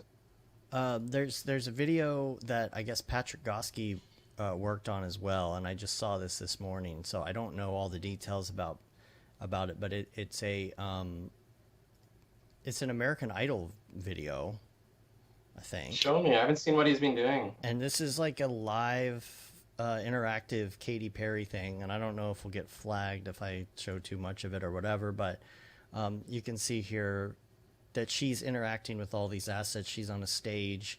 I think the only thing that's real is that chair. They made it look like a cartoon to match everything else. But check it out. It looks like it's interactive awesome. cameras. I mean, you can see some of the stuff kind of, well, I was going to say glitching out. You know, you could tell that it's like a live motion track thing. You know, it's not supposed to be like 100% realistic. It's the fact that it's live. I wonder if you think that's green screen? I wonder. It's got to be something like that. You can kind of tell she probably has some markers on the ground to, you know, symbolize certain things, especially at the end, because she gets to this point where she's like floating on a cloud or something like that. And so I think she's looking at green markers or something on the floor to make this work. But if you go back a little bit, there's like a cut to a close up of her, and there's still stuff in the background. I wonder if that's also that is an LED wall. I didn't know until the end. She is on an LED wall. Yeah, the background is an LED wall because you can kind of see some of it, you know, in the focus. I actually worked on the Olympics 3 years ago. I was working on the Olympics in Korea. And I was working with Eurosports on this E-Cube. So if you look up E-Cube, Eurosports, I was working on that. And we had basically an entire room, which was just covered in LED panels. And instead of a green screen, we basically just ran what is VizRT, render 3D platform render engine. Yep. We ran that through with a synced camera. And the camera basically just picked up whatever it was seeing. But the screens were all running basically a game engine render, and that allowed us basically to not only have the things pass in front of the person, because we could render basically that's it. We could basically crop assets to render through one engine, which might come in front of her and just overlay it. But then things could go around her by just switching between the overlay render and then the screens. And it was kind of cool because if something was floating next to them, that means that the camera is seeing it, which also means that the wall has that picture information there. So unlike a green screen setup, we have basically, we've got a situation where the actor can just turn and talk about something that's right there, which is super helpful, especially when you're dealing with athletes who have no clue how to deal with a green screen. So they could just look at it, they could see the video of them racing and be like, okay, here we saw something, you were just about to win and then you got second place, what happened? Let's break it down. And then we would move them, the whole scenario would shift around and we'd be on the slope and we'd see two racers going downhill. And they would be able to just interact with it and see it in real person, in person. So that was an interesting problem. So I'm surprised, honestly, to see it used in a case like this, because when we did it, there was just a lot of problems with resolution and the game engine. But I think maybe Unreal Engine has come far enough now for it to be realistic. Yeah, they have the virtual set stuff and all that built in now, and I mean, they're really. I didn't know that. Yeah. That makes sense. I would say they probably got a push back then from Eurosports to start producing that, because back then they didn't even have what is that called? The Gen Sync. Yeah, the Genlock stuff for Genlock. Yeah, yeah, and that's the biggest thing, because you can't record a TV without Genlock. So yeah. So that was one of the main issues. We didn't go with Unity or Unreal mainly because of that. So that's something new. Super cool though. Cool experience. Definitely. I got to go to Korea for a month. I worked on site there at the Olympics for a whole month. So it was pretty sweet. That's awesome. Yeah. Let's move into our segment called Mograph Recommends. I want to ask you some of these questions. I don't know if you've prepped or not, but hopefully these aren't too difficult, especially when it comes to the life hack one. But Um, so we're going to start with your favorite movie, and these can be answers to like what's your current favorite as opposed to what's your all-time favorite, or whichever way you want to go with that. Yeah. It's kind of a funny question because my favorite movies I tend to only watch once. It's not like I rewatch them over again. Yeah, it's like it's so good I never want to like taint the taint the memory of it. I can see that. But obviously, I think The Truman Show is one of my favorite films since I was a little kid. And then I would say maybe Forrest Gump, and then more recently Interstellar. I just was like visually that film blew my mind. I left the theater and my girlfriend was chatting. I'm like, can we just walk home in silence? I need to process what I've just seen. Exactly. Right. And it was a masterpiece, an absolute visual masterpiece. Like, forget about the story. It was, take it or leave it for most people, but visually I've never seen 3D done to that perfection, and I was just blown away. And then most recently I really enjoyed this film called Demolition, which was Jake Gyllenhaal loses his wife, and then this hilarious film ensues. But it was really good. It's a comedy? I haven't seen that. It's kind of, I don't know what it. Yeah, a little bit. It's kind of like a rom-com drama. Not drama. No, it's rom-com. Yeah. But it's I haven't basically he loses his mind and starts doing weird things as a single person again. And it's really weird and uncomfortable, but it's good. Okay. Yeah. What about music? Do you regularly listen while you're working or no? I listen to a ton of music, but I can't say I stick to any one genre or type. Everything has a mood. Everything has a mood and a time, so I kind of bounce around between different things. Mostly, I don't know, like indie electronica. That would be like just my easy, just hit play on my likes. But but sometimes I'll get a weird craving for some Labi Cifra, or something totally bizarre, like just acoustic guitar or Dave Matthews. Big fan of Dave Matthews. Which doesn't know, just call him Dave. Yeah. Dave, man, I've been to a few of his concerts, and it was like it was an eye-opening experience for sure. I didn't know who he was before going to see him live, and it was for 3 days. He played 3 days straight. Only Dave, just him. Like, it was just him at the Gorge in Washington. It was amazing. And I became a believer. Yeah, it was like a cult. It was honestly like going to a cult for the first time and like just being shocked. Yeah. I believe that. I got front row tickets for free from a buddy who worked. He was the Wi-Fi guy for the tour. Back when Wi-Fi was like a new thing, and it was really hard to have the widespread Wi-Fi everywhere on tour. You lived the cable guy. That was you. He gave me tickets. I was actually up there, and I was like, okay, I'm going to go to dinner. And we went to dinner and got pulled over. And the cop said that I had a ticket. And I'm like, I didn't have a ticket. Or he said he had a warrant for a ticket. And I'm like, I had one, and I took care of it like a year ago. Apparently there was some clerical mix-up where they divided a county into 2 districts, and they put my ticket into both, so the other one didn't get paid, and it went to a nightmare. So I got put in jail. Man, Dave, you missed it. Always I missed it. With like I missed it. Weirdest, front row tickets. like, missed it. Fuck. Yeah. Sorry. Yeah. Yeah. This is a long time ago, but yeah.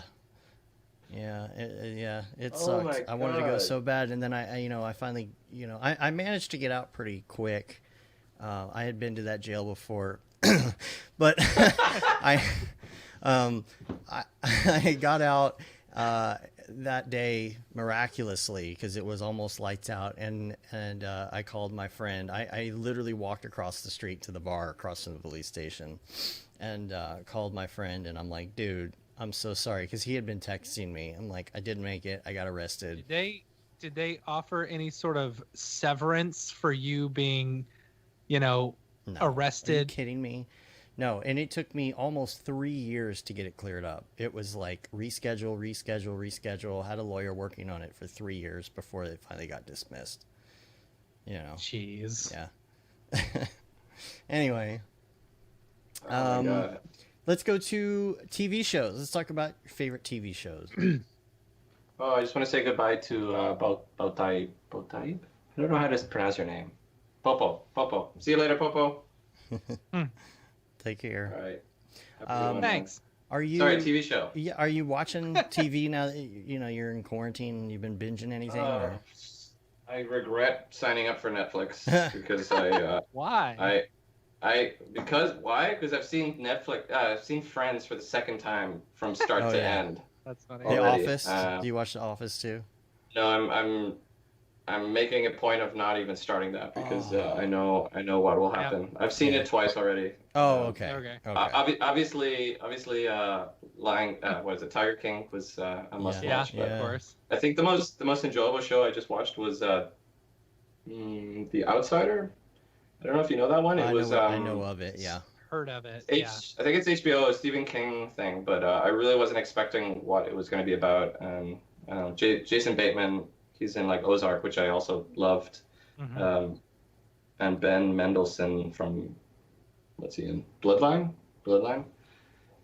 Anyway, yeah, The Outsider. That was a good movie. There it is. Kevin, there's There it is, Kevin. What about Breaking Bad or The Wire? Every week.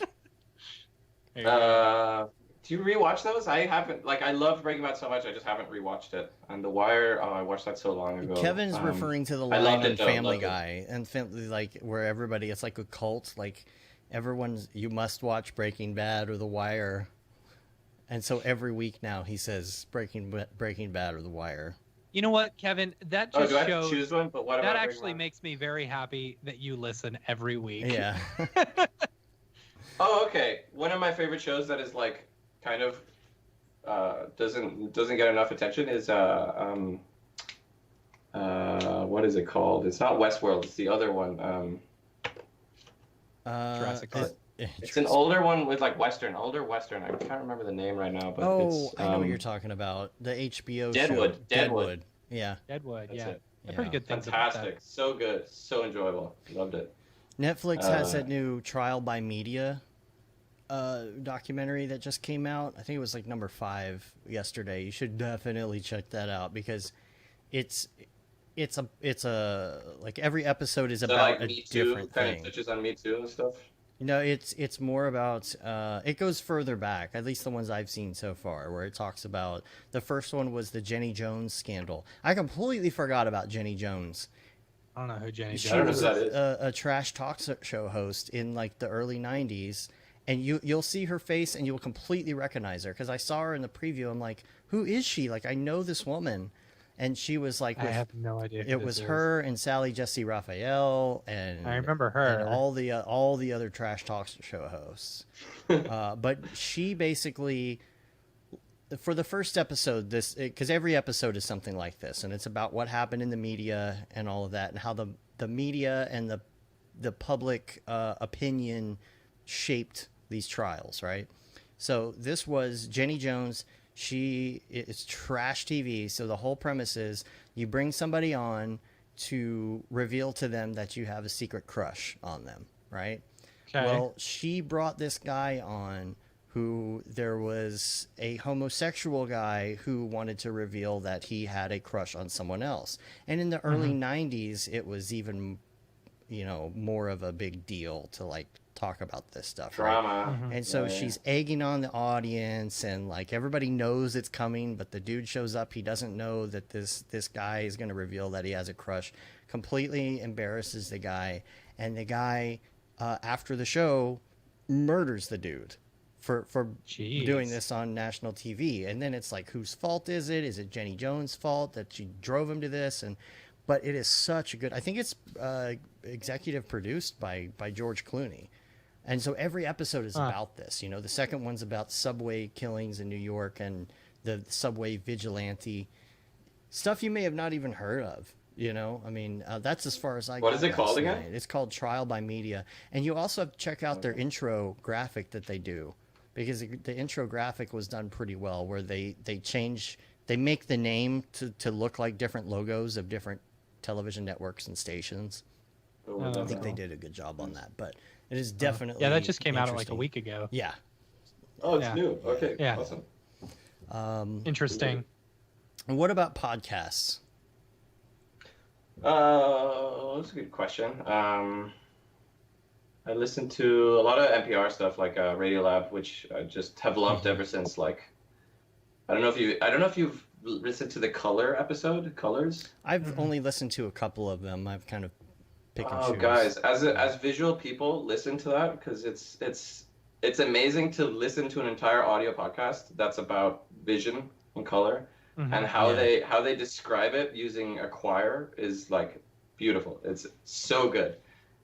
Since that, I've like just been a huge fan. And then Sam Harris, Waking Up. I don't know if you know that one as well. I'm a big fan of Sam Harris podcast. So it's a bit more of I don't know, psychology, social politics, meditation, mindfulness. It's a really wonderful podcast. He's got like different people, Andrew Yang, like lots of different characters come up on there, and very. It's controversial in a weird way. Like, I don't feel like it's controversial, but like he's a very controversial figure. People seem to either hate him or love him, but I see him as a very open-minded person and someone who's willing to talk about like in a rational way and use logic. So right up my alley. Works for me. Yeah. Cool. And Joe Rogan, obviously, occasionally tune into to the Joe Rogues, but I especially love the Joe Rogan edits where he's talking to himself, or like someone he's had on previously is talking to themselves. I don't know if you've seen this. I haven't seen those. I want to check those out. You haven't seen this? No. There's like Joe Rogan interviewing Joe Rogan. It's hilarious. It's so good. Check that out. I saw a video of, it was dang it, who's the guy? Hot Ones, the show the wings where they eat the hot wings. Yeah. Who was the guy who was on? He plays Ant-Man. Who plays Ant-Man? Paul Rudd. Oh yeah. Paul Rudd. It was an edit of Paul Rudd talking to himself. And it was so funny. It's so good. All they do is just flip some of the shots. Yeah. And it's perfect. It's so good. Yeah. They do exactly that. Yeah. I saw amazing. Elon was on Joe Rogan again the other day. Yeah. So Elon is talking. New Elon is talking to old Elon. Oh, nice. In this video. So it's hilarious. So one of them is talking about science, and one of them's talking about if I ever deny science. Remember the tweet he did where he's like, if I ever deny science or go against science, you need to like put me out of my misery or something like that. Yeah. So is it like before Elon Musk going against the new Elon Musk? Well, I think they do a little bit of editing, so he's saying things technically he doesn't say, but definitely it's like in one of them he's judging. In this one, he's judging himself smoking weed, and then in the other two, like it cuts back to him just like taking a huge drag. That's great. That's good. Oh, definitely watch it. It's a really good laugh. Those are deep, man. I fell asleep watching one the other night. It's the conversations he has with Musk are pretty deep. I don't know how that guy does what he does. Oh, is that Winston? Winston Bush? No, that's Winbush. Who? Yeah, Jonathan Winbush. He's doing the Unreal course that we were talking about earlier. Yeah. Oh hell yeah! Okay, yeah. I'm definitely gonna be watching that for sure. Stoked. Yeah. I've been watching. What's his name? Dane knows who it was. I was watching this guy on YouTube who's moved into like digital production. So he's like a cinematographer, but he's been using Unreal basically to switch his entire production method into VR. So he's got like full camera, handheld rigs and everything, which is like going into VR, and he can just see what he's recording as if it's a camera. On a little trolley. You should send that to me because I want to check that out. I want to get into that. This is definitely what I want to get into in the future. I think it's the future for sure. If you have a good plan of getting into something like that too, we do need to mention that Unreal has their grant program out there. They put $100 million into this program, and it's grant money to just to just give away to people who apply that want to do things in Unreal. And it goes into many different areas. It's not just games. You know, if you're trying to get into this VR production stuff and you have a clear plan and you send it in, they might give you some money. So yeah. Well, Matt Workman. Wow, Matt Workman. Matt Workman. That sounds familiar. That sounds very familiar. Look him up on YouTube. Big YouTube presence, but amazing stuff. Yeah, cinematography DB. Yeah, I bet you have seen some of this before. Man, yeah, there's some great videos. I'm looking at it now. I'm gonna have to I'm gonna bookmark this Google search so I remember to come back. It's awesome. It's awesome. He's just he's basically building the tools while he's uploading the videos. Like every week, he's added functionality to his rig, so he can set how it's working right now. From what I've seen, he can set an A and B position of where his stage is. So his stage includes his camera and himself, and so he can set an A and B, so it can do like a slow dolly when he triggers it, and then while he's doing that, he has full control over like a handheld rig or I see. Or like two gravity, or what are they, inertia wheels, so he can basically do really nice pans and such while he's moving from point A to point B. Yeah. And he basically has like an Xbox controller on the side, which he can set those things up, and then he can switch to his manual inputs to basically capture that camera recording. Looks amazing. Looks fantastic. Like the camera quality is next level. It's definitely the future for sure for filmmaking, especially digital. That gets Brandon Clemens's juices flowing. I'm sure. Flowing. Yeah, yeah, for sure. That's is it the kind of thing that he shares though? Like, you know, we were talking about how everybody in Mograph kind of shares their insights. Is this something where with Unreal, these people are sharing their rigs or any technical bits, or are people keeping that kind of a proprietary thing right now? Because money. That's a great question. It is quite an open tool from what I know. It's free to use, right? And now they just upgraded to $1 million. Until you're making $1 million a year, you don't have to pay for it. Man, no, yeah. I was just curious if once you get into that, if other people are building proprietary modules and plugins for their own virtual productions, if people are really sharing that or not, you know, because for me, you know, I'm not very good with code. And so I'm you know, if somebody would like to share these different things with me, it would be awesome to try them out. But I don't know if I could just from scratch program what I have in my head. I'm just not a code guy. It seems Facebook groups are the thing, which is unfortunate because I hate Facebook. Facebook's awful. Don't we all? Dude, I was hating Facebook a lot, and then I deleted it off my phone. If anybody wants to stop using Facebook, start just simply by deleting off your phone. Try. Yep. You can still access it if you need to from your browser, but always close the tab, and then just delete it off your phone for a month. And you will your usage of it will drop immediately 50%, and then you will realize you don't need it, and then you will stop going to it entirely. I've done the same thing on my phone, man. Just take it off. Yeah. You know? And actually, one of your questions, you had a question about apps, right? Oh yeah. Speaking of which, what is your go-to app? So I really try not to use my phone for too much. I think just sheer numbers of hours I probably spend most on YouTube or Reddit, which I'm very ashamed of. But other than that, I have 0 games on my phone, and life is good. 0 games. Yeah, life is fine. But I definitely spend an absorbent amount of time on watching YouTube videos or on Reddit, just mindlessly scrolling. So I substituted one for the other. But I'm glad it's not Facebook. I feel like I have a bit more choice over what I'm seeing on Reddit, but yeah, I mean, I would choose dank memes over political garbage any day. You know what I mean? So it's oh, you know what the worst part is? I go on world news. Oh which man, is just, don't do that. And it just makes you angry.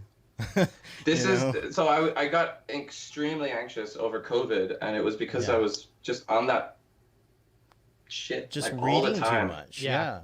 Yeah. I stopped going on it, stopped watching the news. I'm like, oh, the world is fine. There's birds chirping outside. I can open the door and like the world isn't burning. Yeah.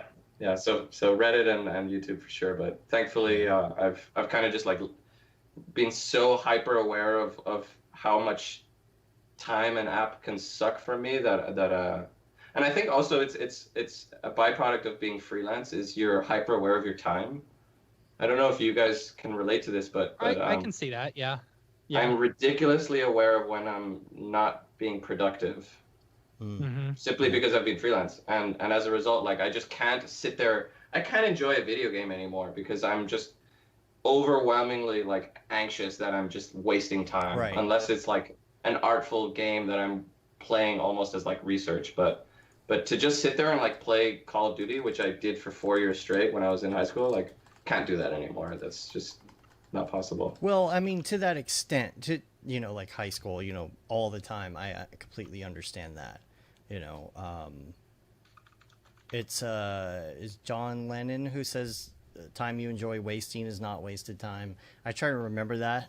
It's like, oh, that's nice. I mean, if you were playing a board game or anything else, it wouldn't be like a waste of time. I don't feel bad if I play an hour of Halo or something, but yeah, if it's excessive, same thing with Facebook. If you're on it like all the time, like that's why I deleted it off my phone. I mean, you don't want to have to. The thing is, like, going through the browser on an iPhone to view Facebook is an awful experience. So it just enough to make you not want to do it again. Exactly. Yeah. But no, I mean, I know what you're saying. I always feel like if I'm not working on something that I'm wasting time, but you got to remember that if it's something that you enjoy, just you got to teach yourself to allow your own self to do that kind of thing. It's tough. Yeah.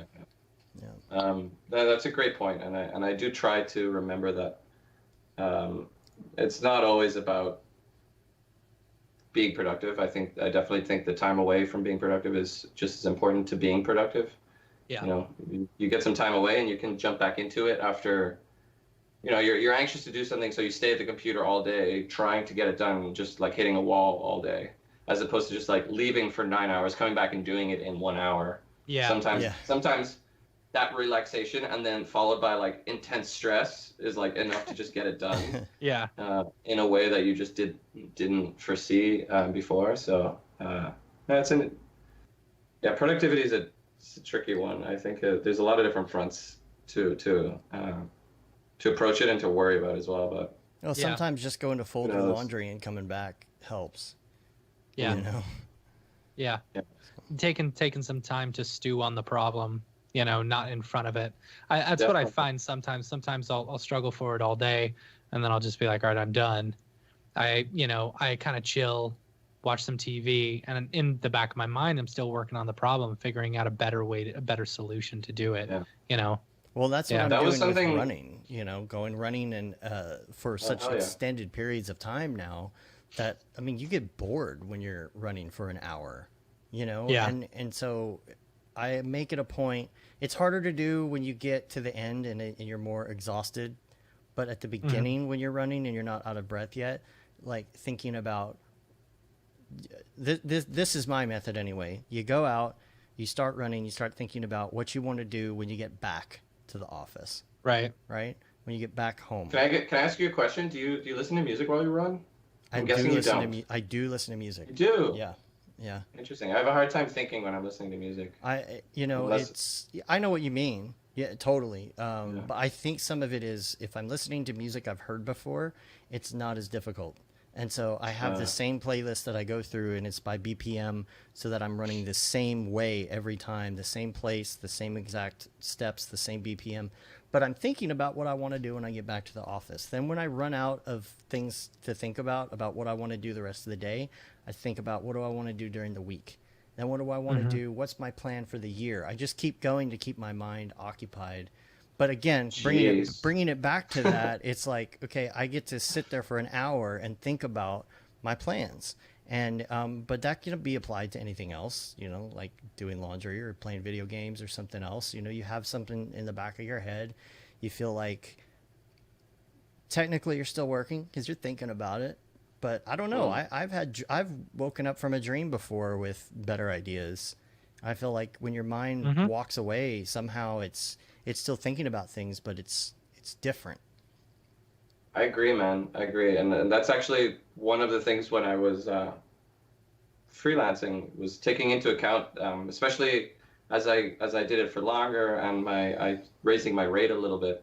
One of the things I did justify my rate going up was realizing that I'm naturally just like problem solving. So if there's something that I need to do, I can't help but be like on it all day. Even if I'm not working, my mind is still on it. Yeah. And I just started charging for that. Like time on my mind is time away from my life. And that's something that I take into account with the rate. So like I might be working on it 5 hours a day, but I'm gonna charge like the 9 or whatever.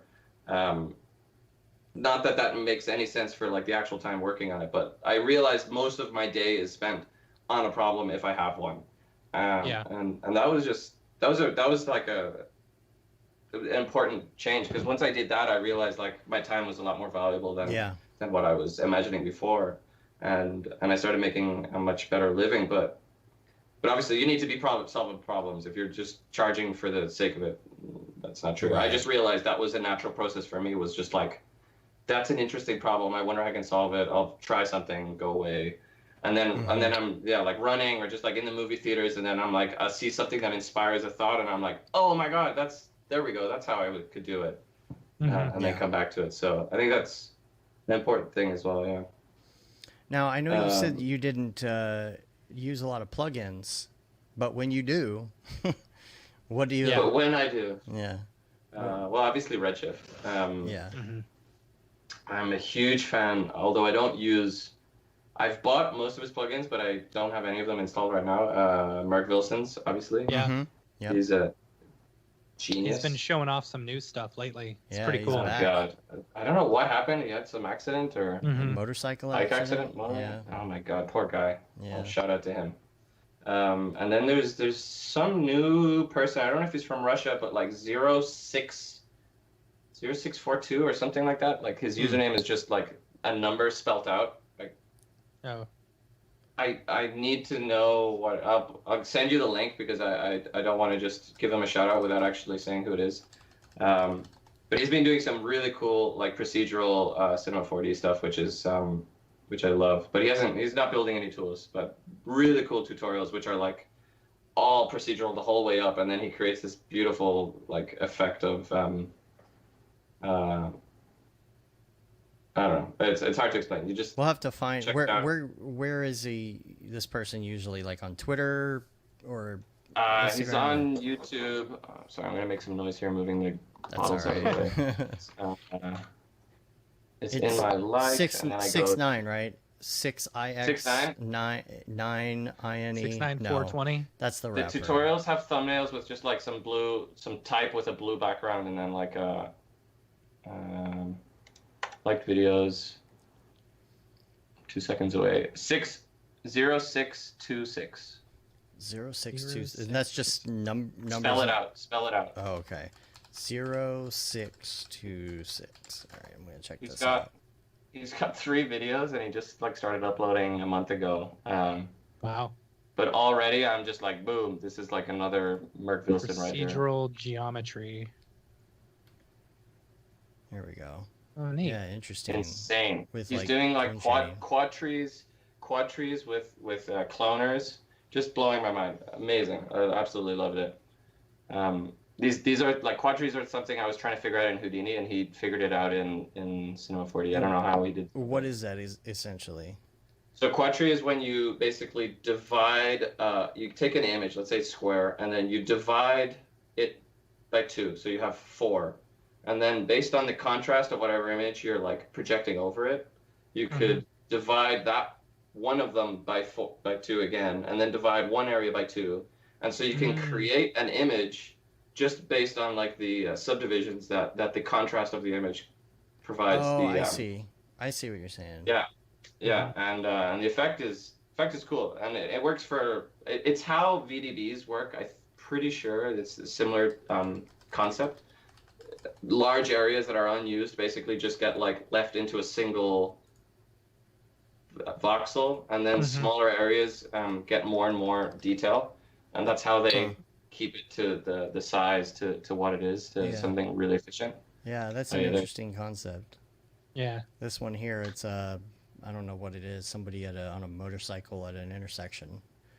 Yeah. But yeah, it's just all divided. And the contrast is what forces it. And he did this with cloners. So he's basically taking the contrast as a function for the clone modification, and the clone modification is driving.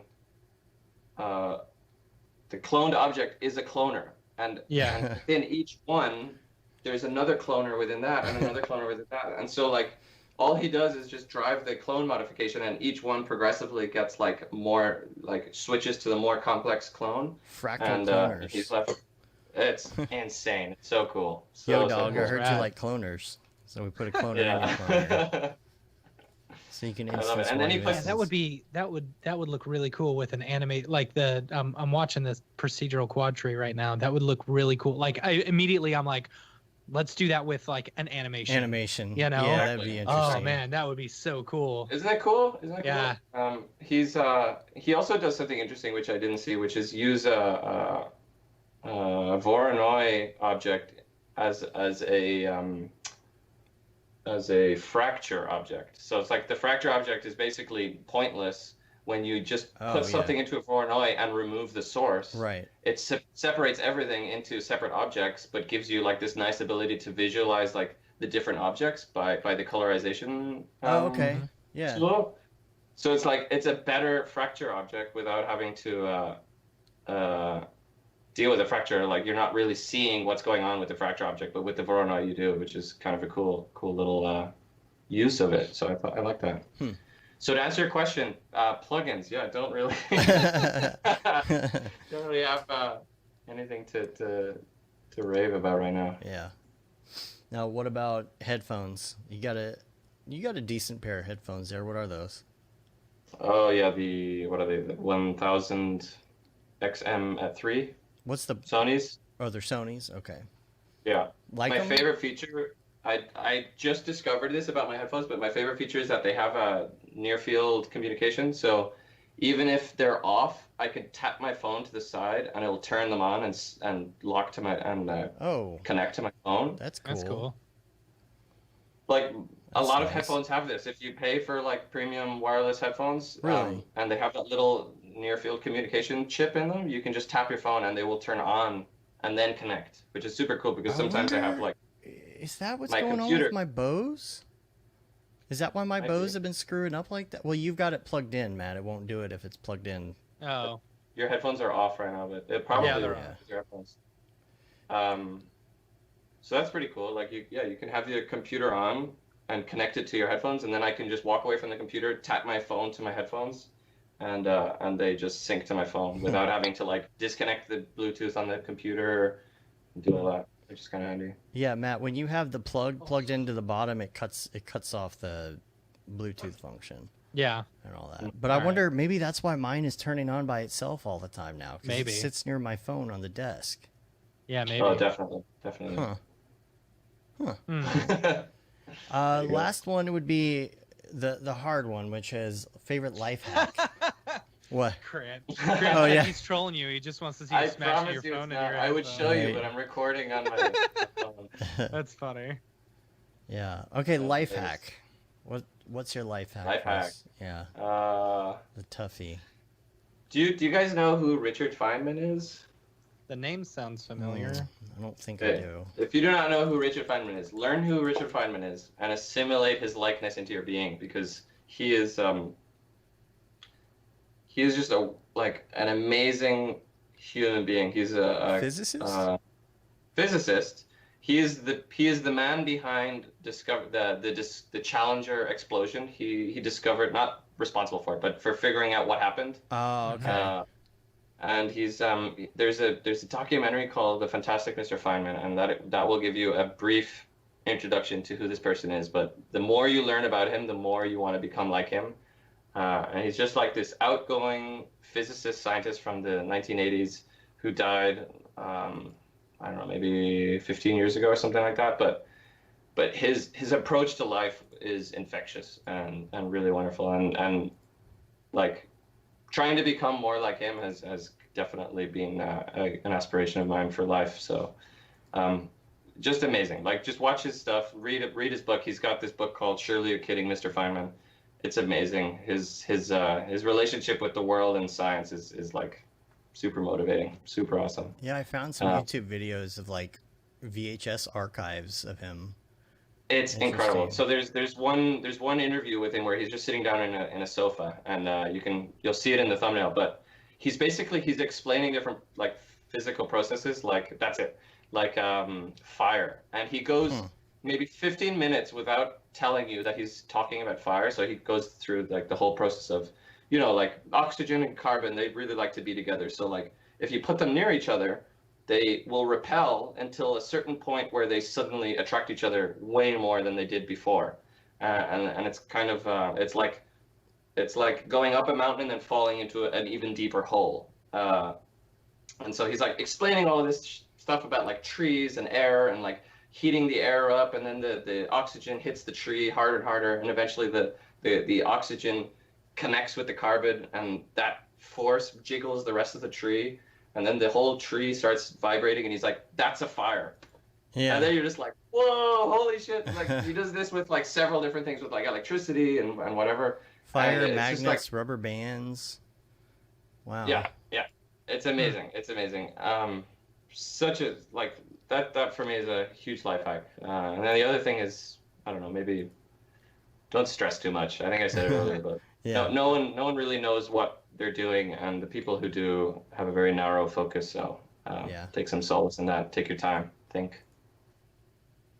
Cool. Yeah.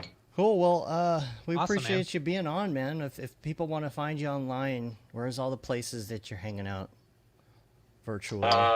Mostly, honestly, Instagram. I just post on there. If you have any questions or stuff, hit me up there. I think I'm probably gonna. I've been working on that that Amazon package, so I'll probably just like release that as like a free little gift. But cool. But yeah, I'm mostly on Instagram and not really paying too much attention to Facebook. Maybe Twitter. I get notifications on that, but I don't scroll it. So, yeah, unfortunately. Where do you guys like post your work and stuff? Where do you find the most engagement? I don't post much work, so I don't post much work. But Instagram, Instagram really is. I mean, some of the stuff that we post is on there, but that's pretty much it. You showed me some stuff earlier from ArtStation. Like, do you post a lot of work there? And like I have a few things posted there, but I really don't find like massive engagement. No, usually the things that I see on ArtStation is because they're linked from like the Octane Facebook group, things like that. Like, I love the Octane Facebook group, the Houdini Facebook group, the Redshift Facebook group, like. Mostly Octane. I see a lot of the Octane stuff come through the pipe, Yeah. I do a lot of lurking on Instagram though. I really enjoy that because it's just pretty pictures. It's not politics and other junk. So same. And less intrusive ads. Like, you still get some ads, but it's like those Houdini ads that I keep seeing. Oh wait. My bad. Oh wait, I'm paying for it. Yeah, I enjoyed them so much that I purchased that course. Stop being afraid of Houdini from Mograph. It's funny. I don't understand why they can't, like Facebook and Instagram can't make the realization that, hey, this is the account that's paying for the ad, so don't show them this ad. But I guess it's nice because I do know that my ads are working when I set them up. Yeah, or they're just targeting you only. So that you think that it's actually happening. I think it's working. Now, I've heard a lot of people say they've seen the ad, so I know it. I see it all the time. Sales are working, nice. Conversions are working, so. Yeah. I haven't done any ad marketing, so I'm not sure how that works, but that's good. I'm glad. Yeah. Physics professor. McDuffie, I don't know if you heard it earlier, but like, if I could restart my career, I'd probably go into teaching physics. That'd be a joy for me. And then, Darby, how you doing, Darby? Is Behance worth keeping? I have no idea. I've heard. Maybe. I don't know. I've heard Behance is just kind of meh right now. There's 1,000 of them. Yeah. I'm sure you're Mark's taking away money from your own project. Right. He's sitting there like watching the whole thing and liking it, so more money's coming out. Yeah. Kevin says he sees it all the time. Well, that's good. Good. I think we're hitting peak saturation with it, though. That's the problem. I got to learn more about I've definitely seen Facebook ads. The Mark Fancher, I've definitely seen that name. Yeah. Yep. Houdini Mark, Nice. man. All right. I think that about wraps it up. Make sure, if you want to join our Slack, by the by, make sure that you email us and ask us nicely. Yes. No demands. Because if you don't ask nicely or just demand to come on the Slack or demand for discounts for our course, I will probably say no in the politest way. Does that happen a lot? It has happened people ask for a discount multiple times every single day. So not only are we open and nice, but we're entitled to, I guess. Right. Yeah. It's like I understand it doesn't hurt to ask, but like there's if it doesn't say it on the site, it's It's like, I want to buy this. Can I? Will you give me a discount? Yeah. I know you, so that means I'm entitled. Like if we gave every person, if someone we knew were to ask very politely, that's a different. That's a different story.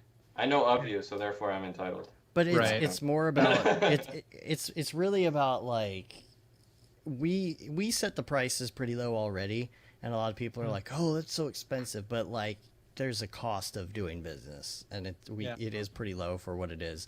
You got to make sure that these instructors that it's worth their while. Like no one's going to want to do a course for nothing. So so we think it's incredibly fair. Kevin says thanks for coming on the show today. Awesome to see you. And thanks for stopping by. We're gonna get out of here. You can rate us on iTunes. You can leave a review on your can I give one last shout out to a friend of mine? Do it. Brendan Pace Chesto. My name is Chesto on Instagram. He's a good friend of mine from Vancouver, but he helped me on Virtue, and he's been doing an everyday for the last, I think, a couple thousand days now. That's tough. And I have tough to do. So much respect for that. Like, honestly, me as an artist, like, I'm technically proficient, but I am incapable of keeping up such a thing. It's insane for me to see, like, every day doing something. Like, I think partly it's a lot, but it's like I can't allow myself to upload something I'm not like happy with. Yeah. And I have a really hard time with that. And that's why to be I never able to upload anything. And then I upload nothing. Yeah, exactly. And he's been doing it for 3 years, and he's like, and I just watch his progress, like getting better and better. He reached out to me because we had an interest in music, and then that turned into him being interested in like visual graphics, and he started learning Cinema 4D, and now he's like 3 years later using mocap and like doing all this stuff, and I'm like, holy shit, this started from just like a curiosity, and he's just doing it like. I wouldn't say he's like making a living off of it yet, but it's like it's purely an interest of his, and he's I don't know, just huge respect, massive respect for Chesto. So huge shout out. Thanks for the help. Cool. Yeah. Anyway, thank you guys for having me. Appreciate it. Yeah, stay on the line here after. We'll take care of all the tech details and stuff like that. No problem. You can subscribe to us on your podcatcher of choice. That also helps to get our ratings up, and then the newsletter's out there that goes out every month. I probably need to start thinking about doing another one of those soon. Then you got the shirts, got the merch. Now I do have to say right now, if you're trying to get the merch, you may have some issues with Amazon. They're slowly rolling their Amazon merch stuff back out. So like some stuff's available and some stuff just has no way to click on it. It's weird. I don't quite understand it, but we have the Mograph logo tee. We've got the Paul Babb Feel the Bad 2020 shirt. All the profits from that go to Doctors Without Borders. The Render Things t-shirt, hoodie, and long sleeve tee. And then the That Render is Fire shirt, which you can only wear ironically, or else you're fired. Okay. And we're on Facebook, Twitter, Instagram, Periscope, YouTube, mograph.com. Anything else? Periscope, really? All the things. Not really. Just Not a really. restream. I mean, Just saying it. It's like CNN, HBO. yeah. CNN. No, it goes to Periscope, but it doesn't always work right, and I just kind of forgot about it. If it works, it works. If it doesn't, it doesn't. But it's whatever. Yeah. But But yeah, we're gonna get out of here though. Until next week, I'm Dave. And I'm Matt. And I'm Lorcan. Have a good one. Later, yo. Appreciate it. Bye. I got a killer headache right now. It just like hit me in the middle of middle of the show. I gotta go to the bathroom. I'll be right back. All right. Caffeine. Should I stop recording? Yeah, I think you can it's go ahead caffeine. and stop recording. I think it's like lack of food or something. Drink water, dude. Headaches I know. are water. Which episode was this, Dave? 232. 32? I mean, I'm sorry, 233.